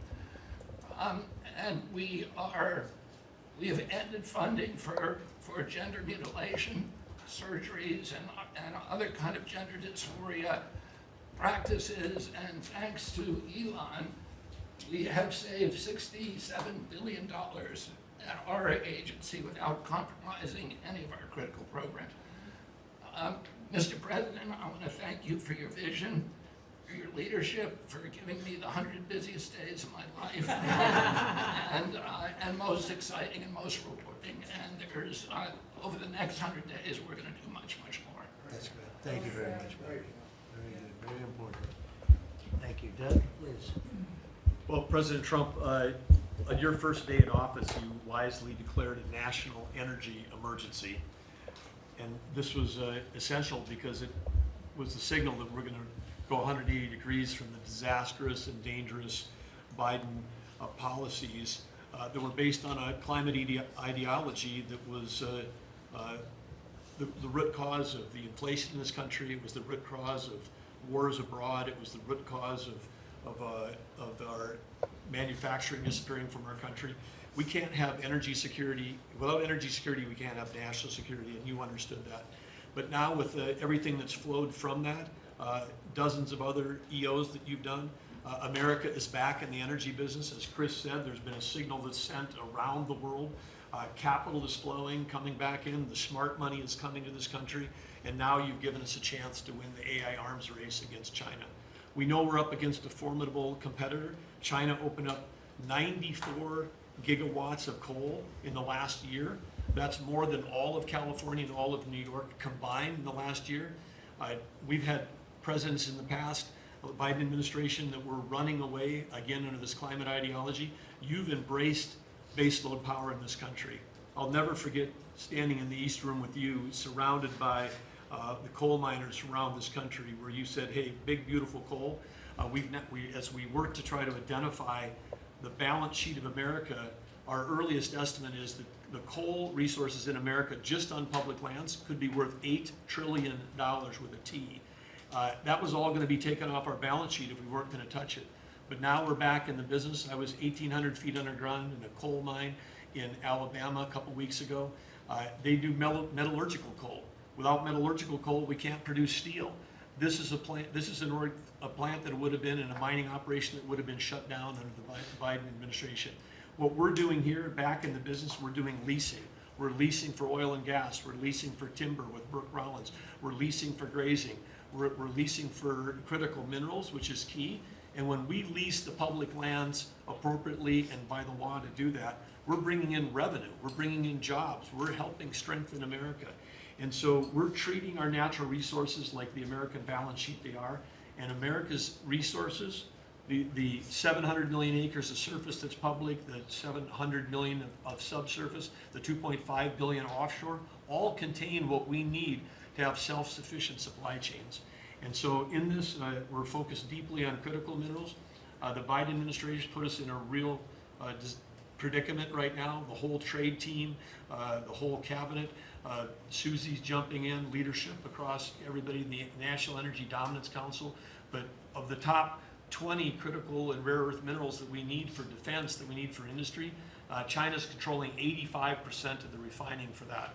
So we are running at warp speed 7 days a week to try to put ourselves back in business in that way. So, and I want to just close out by saying a couple other things. One is the border. Few people realize that 41% of the southern border is in the Department of Interior. And then we've got a few more percent that come with Brooke and with the Forest Service. But that's been a risk area. Part of the reason everyone was pouring into our country, Biden wasn't enforcing the border laws. They definitely weren't enforcing it on public lands. And so again, using tying two presidents that had a great propensity for action, Theodore Roosevelt in 1907 created what was called the Roosevelt Reservation, 60-foot strip that go from Texas all the way to the Pacific Ocean, because he was worried in some future state there might be smuggling. I don't think he was anticipating human smuggling and fentanyl trafficking, but that has been largely unused. He gave us the authority to transfer that, and so working with Christie and working with Pete, we've transferred that to the DOD. So transferring land from the other agencies like Interior to the Department of Defense, and as Pete said, they can do the detain and assist with the military. And having been down at the border multiple times in recent week, I can confirm everything Christie said. The enthusiasm, the morale of that group is exactly 100% opposite of when Christie and I were down there as governors. I had Border Patrol people say that they were multi-generational service in that law enforcement that said, my wife and I are telling our children never to go into this thing, to go into Border Patrol. People this time were saying, I got a 17-year-old, as soon as they turn 18-year-old, they're signing up. My wife is thrilled. They're going into law enforcement. They're so proud to be serving with you. Everybody I've met, whether it's in a coal mine or at the border, law enforcement, the one thing they say on those trips is, please thank President Trump from all of us, the change that you're making. And I want to say especially this became very dear when we last week renamed a U.S. Wildlife Refuge in honor of Jocelyn Nungare. Jocelyn Nungare, of course, lost her life tragically to illegal Venezuelan gang members in this country in a horrific way. But her mother, Alexis, was at that ceremony. Her grandmother was there, and Jocelyn's great-grandmother was there. There are 3 other generations of that family were there. They all wanted to pass on their thank you too, and we've secured her name forever as a sanctuary, and really is saying that every child, every 12-year-old, every child in America should be safe in their own communities, and you've dedicated a beautiful piece on the coast in honor of her. So, President Trump, in your first term, when I had a chance to work with you as governor, you were courageous. The thing that's empowering this amazing group of people around this table, and you've probably assembled the greatest cabinet ever, is that this time you're not just courageous, you're actually fearless. And it's your fearlessness to take on the issues that other presidents would not touch, whether it's the work that we're doing with successfully streamlining and right-sizing government, or whether it's taking on the issues at the border, or whether it's embracing the power we need to win the arms race. You're fearlessly doing that, and that creates, it just, all of us can sprint because you're running ahead, so thank you. Thank you, Doug, and you are doing a great job, and with Chris, that's a pretty much unbeatable combination, I have to tell you, so thank you both very much. Thank you, Doug. It's great. Marco? Well, it's not easy to go last after all these reports that have come here. First of all, Mr. So I better be good, and I'll be short as well. A couple things, Mr. President. I think you deserve a lot of credit for two things. The first is assembling this great team of people. Some of whom I've known for a long time, others who I've gotten to know during this period of time, but putting together a team, not just of talented individuals, but that work well together. It's something never going to be reported on in the media or fully seen, but it happens every single day. For the most part, I interact with almost everyone around this table at some level, and because of Secretary Kennedy, I'm afraid to eat anything. So, At least in front of him. At least in front of him. he said Tootsie Rolls are okay in moderation. But it's a great team. And here's the second, and I tell this to people all the time. This is incredibly rewarding service, and you hear it in everyone's voices. Traditionally in the past, and it's one of the problems we got in as a country, is presidents would say, okay, let's go do something, and then they would have to do a study, and then a study on the study, and then a long internal deliberative process, and by the time you got to it, it was too late, or somebody had forgotten it. In this administration, it's moving. You know the direction because you know why you were elected. The American people elected you very clearly, and basically it's measured, I used to say by days and weeks, now it's measured by hours and minutes, but action is happening. And that's what people want to see. And I'm going to talk about foreign policy in particular because I'm not sure this is fully appreciated. This president inherited 30 years of foreign policy that was built around what was good for the world. In essence, the decisions we made as a government in trade and foreign policy was basically, is it good for the world? Is it good for the global community? And under President Trump, we're making a foreign policy now was it good for America? I was appointed by you and confirmed by the Senate to be the head of the United States Department of State. Not the World Department of State, not the Global Department of State, the United States Department of State.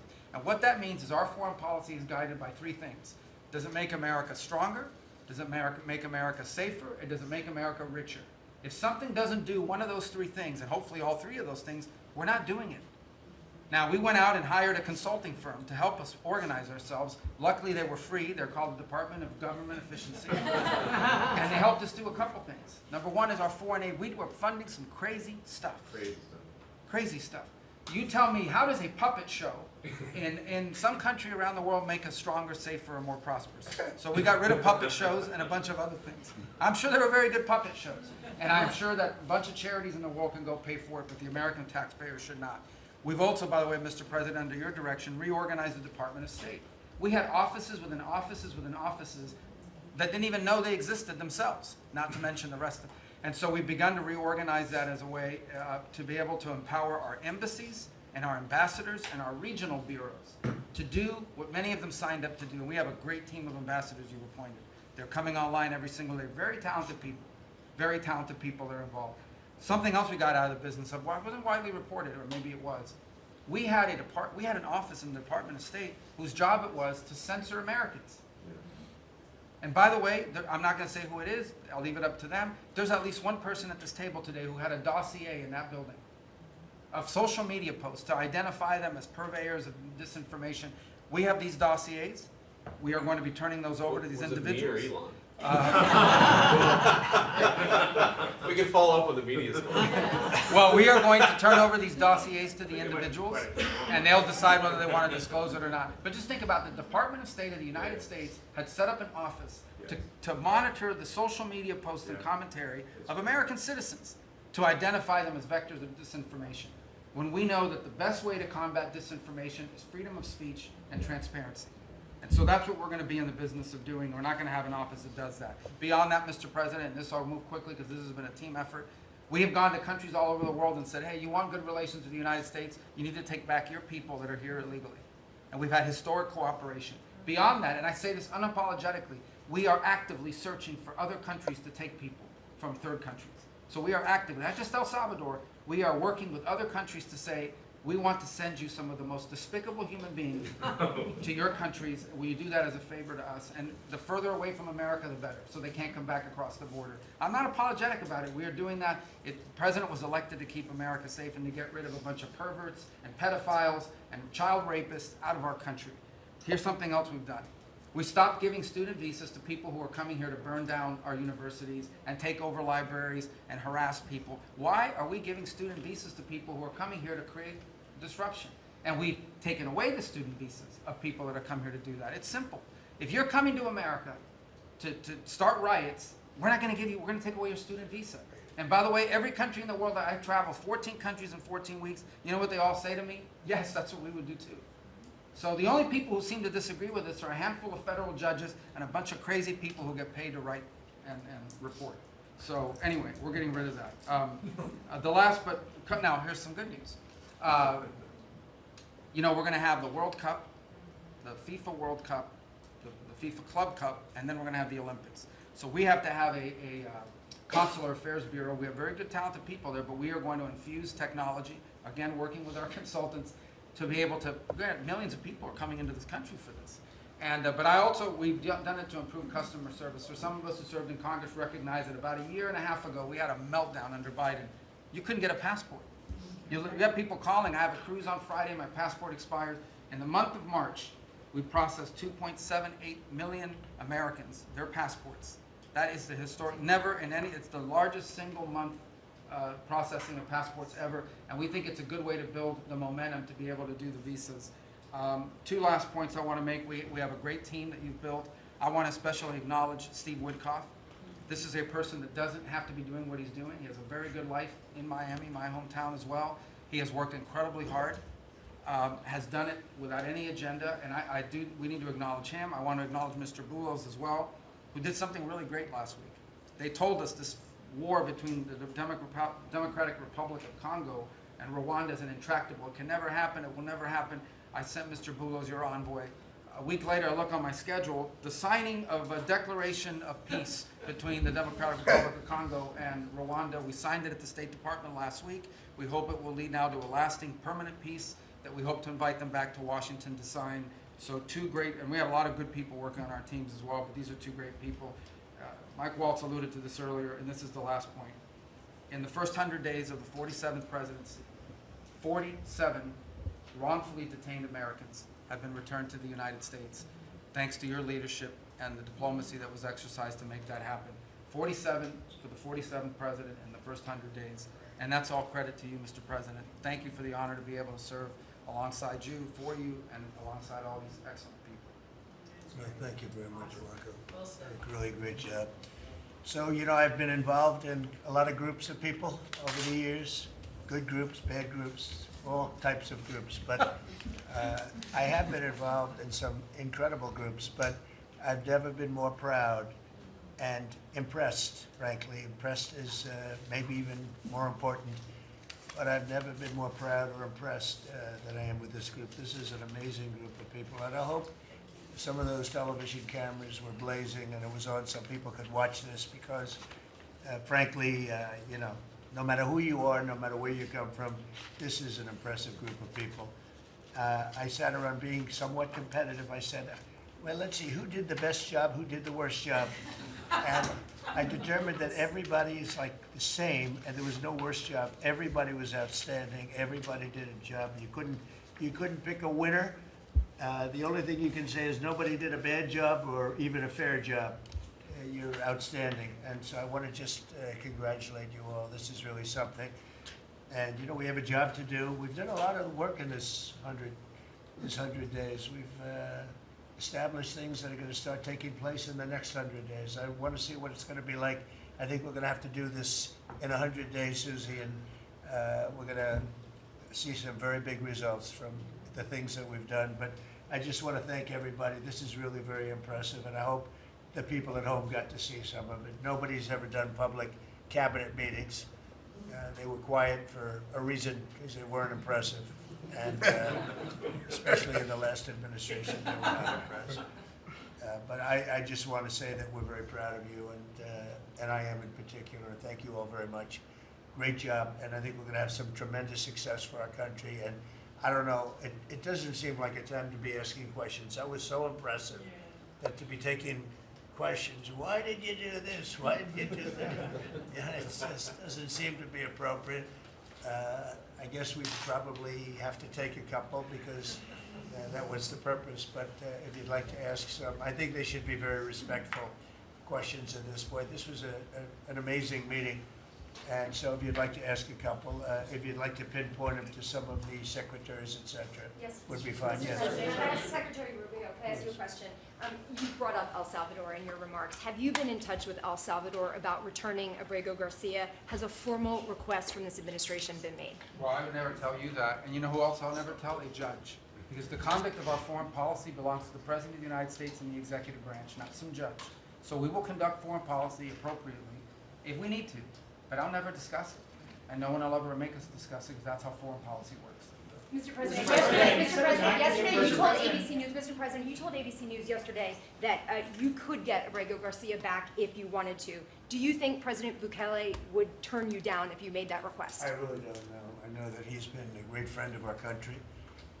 He's gotten a lot less money than this would take from us if we were going to build these jails and do what he's doing. And they run a very professional operation.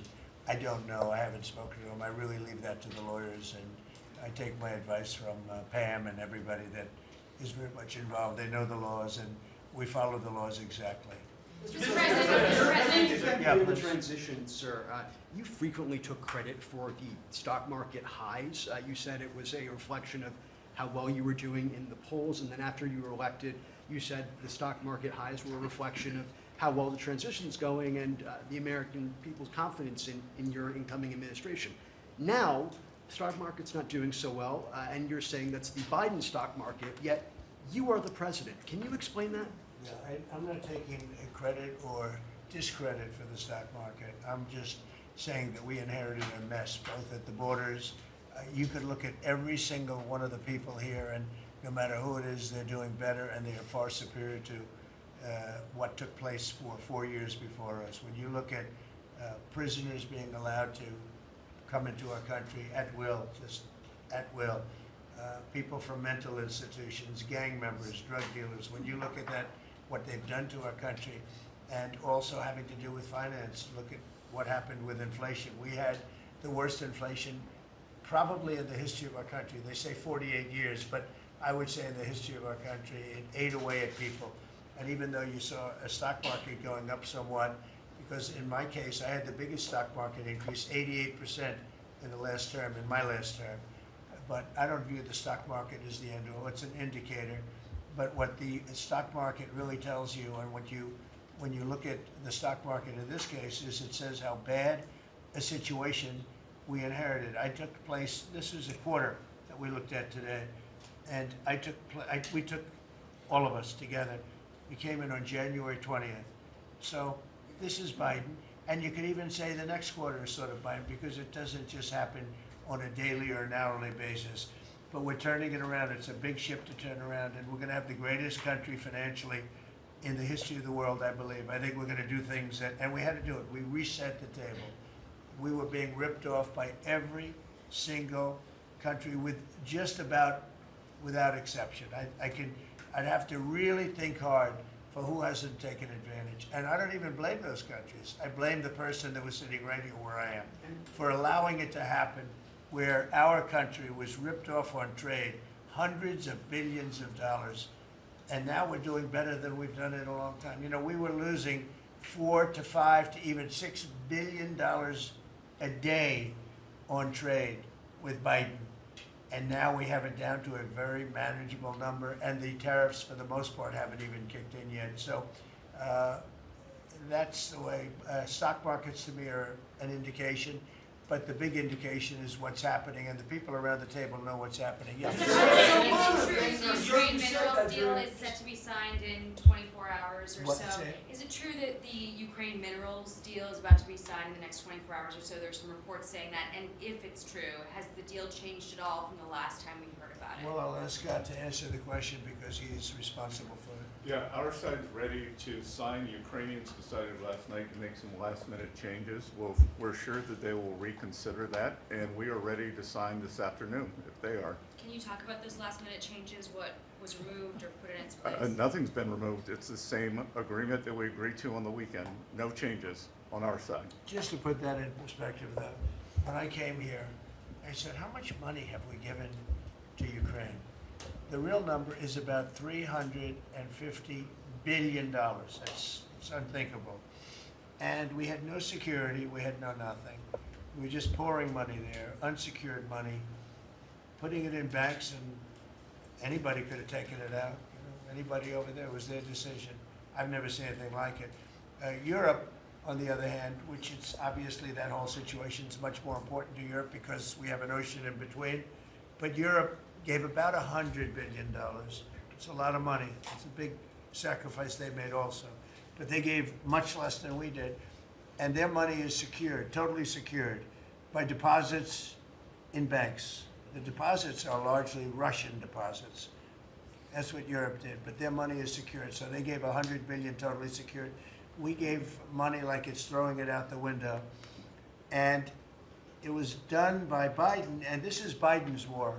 This isn't Trump's war. I'm trying to get out. And more than the money, they're losing about 5,000 young Russian and Ukrainian soldiers a week, mostly. There's some people also being killed in towns where missiles should not have been shot, small cities and towns.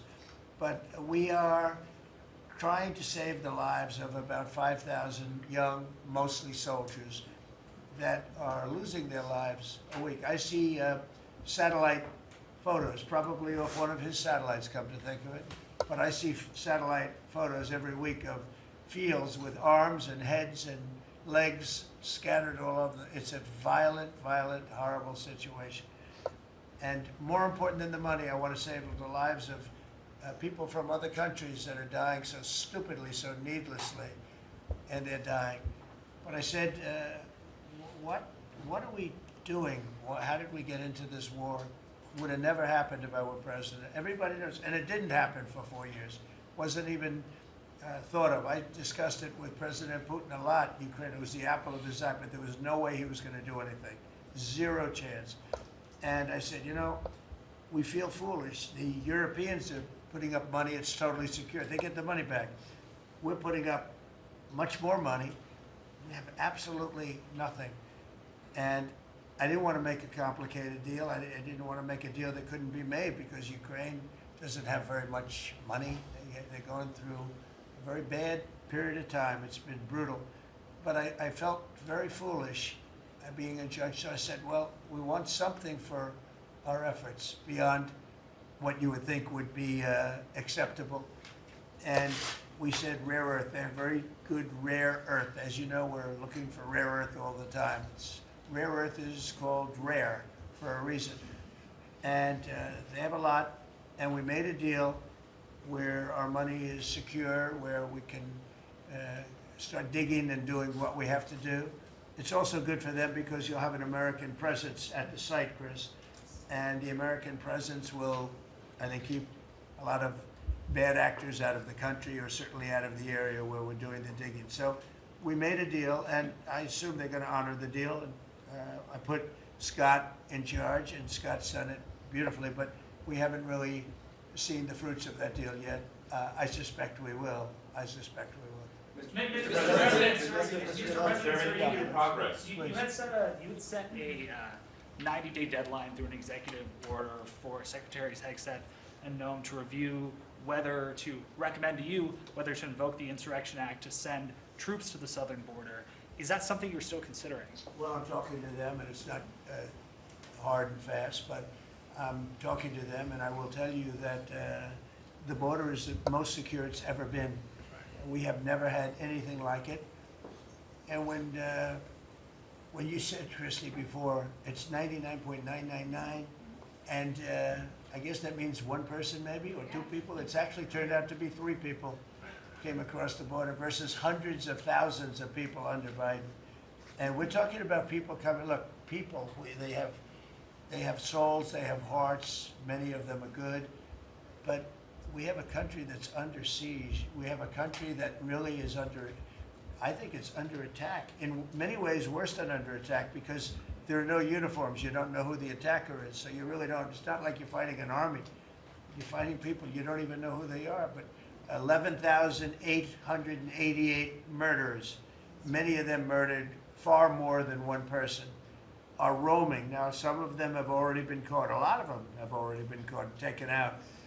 But we're being impeded by judges from doing our job. And hopefully that situation is going to be solved, because I think nobody wants to have murderers and people from jail, and I mean for serious, serious crime.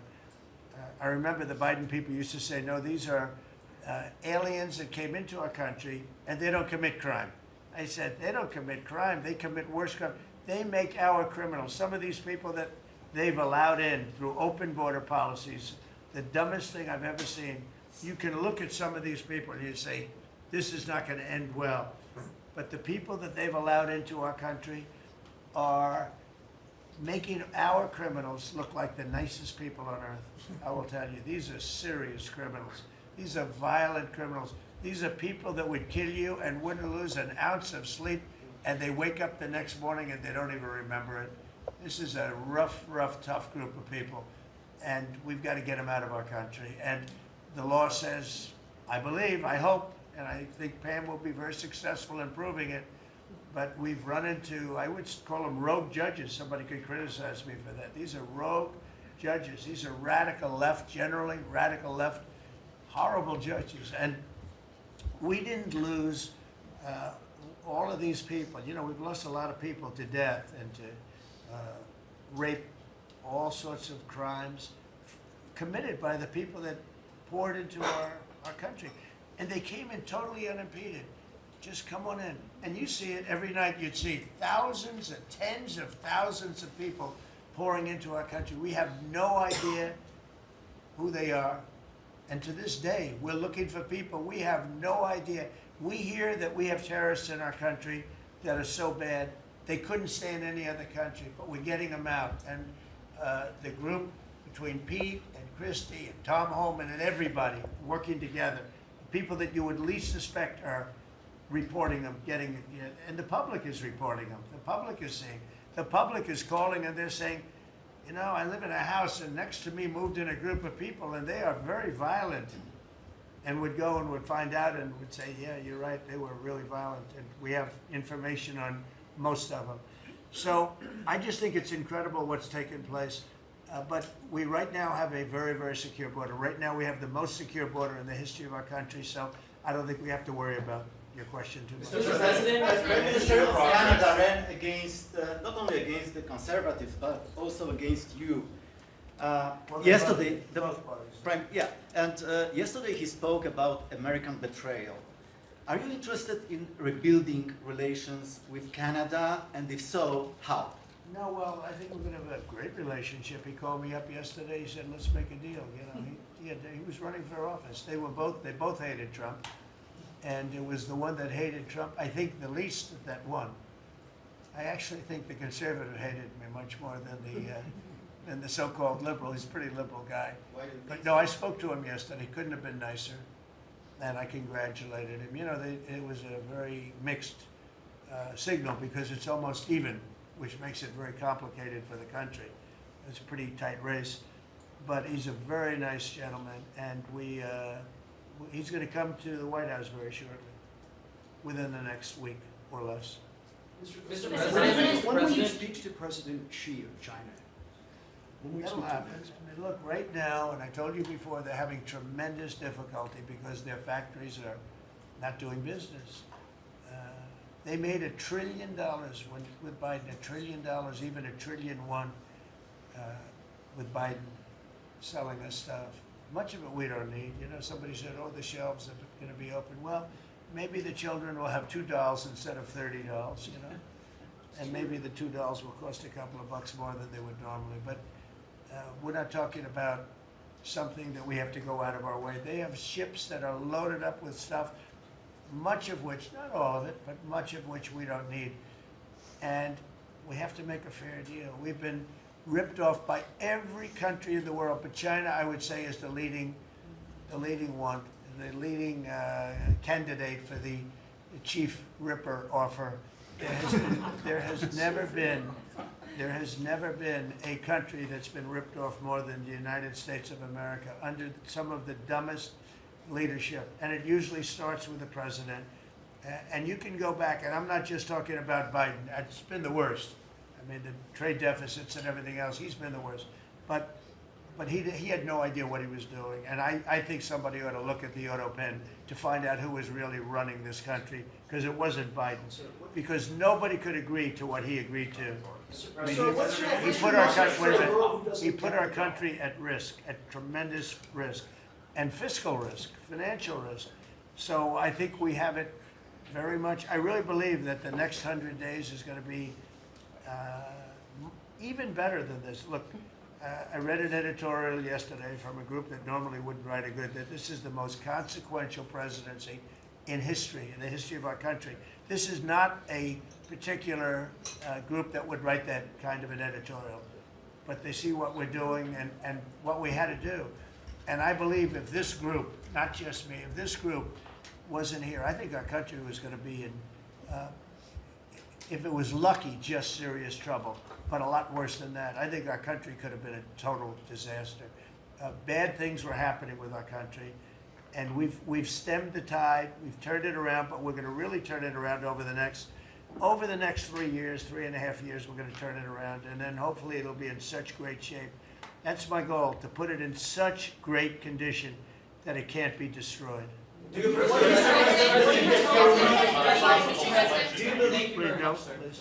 mentioned this last night in your speech in Macomb, but we're facing an unprecedented situation where there's a lot of abuses of nationwide injunctions, sort of seemingly designed to curtail your power, specifically when it comes to deporting these illegal, violent aliens that came in under the previous administration. Yeah. Have you spoken to your team about ways to mitigate this and continue to deliver for the American people on that aspect? There are ways to mitigate it, and there's some very strong ways. There's one way that's been used by 3 very highly respected presidents, but we hope we don't have to go that route.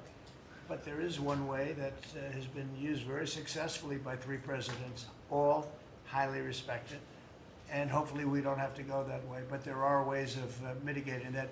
I want to thank you all very much. I thought this was an incredible cabinet meeting. I think there's probably has never been a cabinet meeting like this, and you've never seen it on tape, that I can tell you.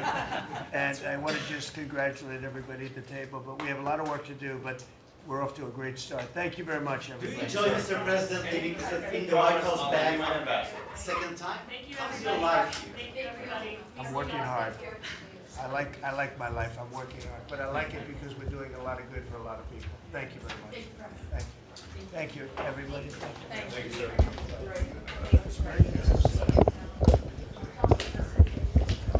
This is, sir. It's a big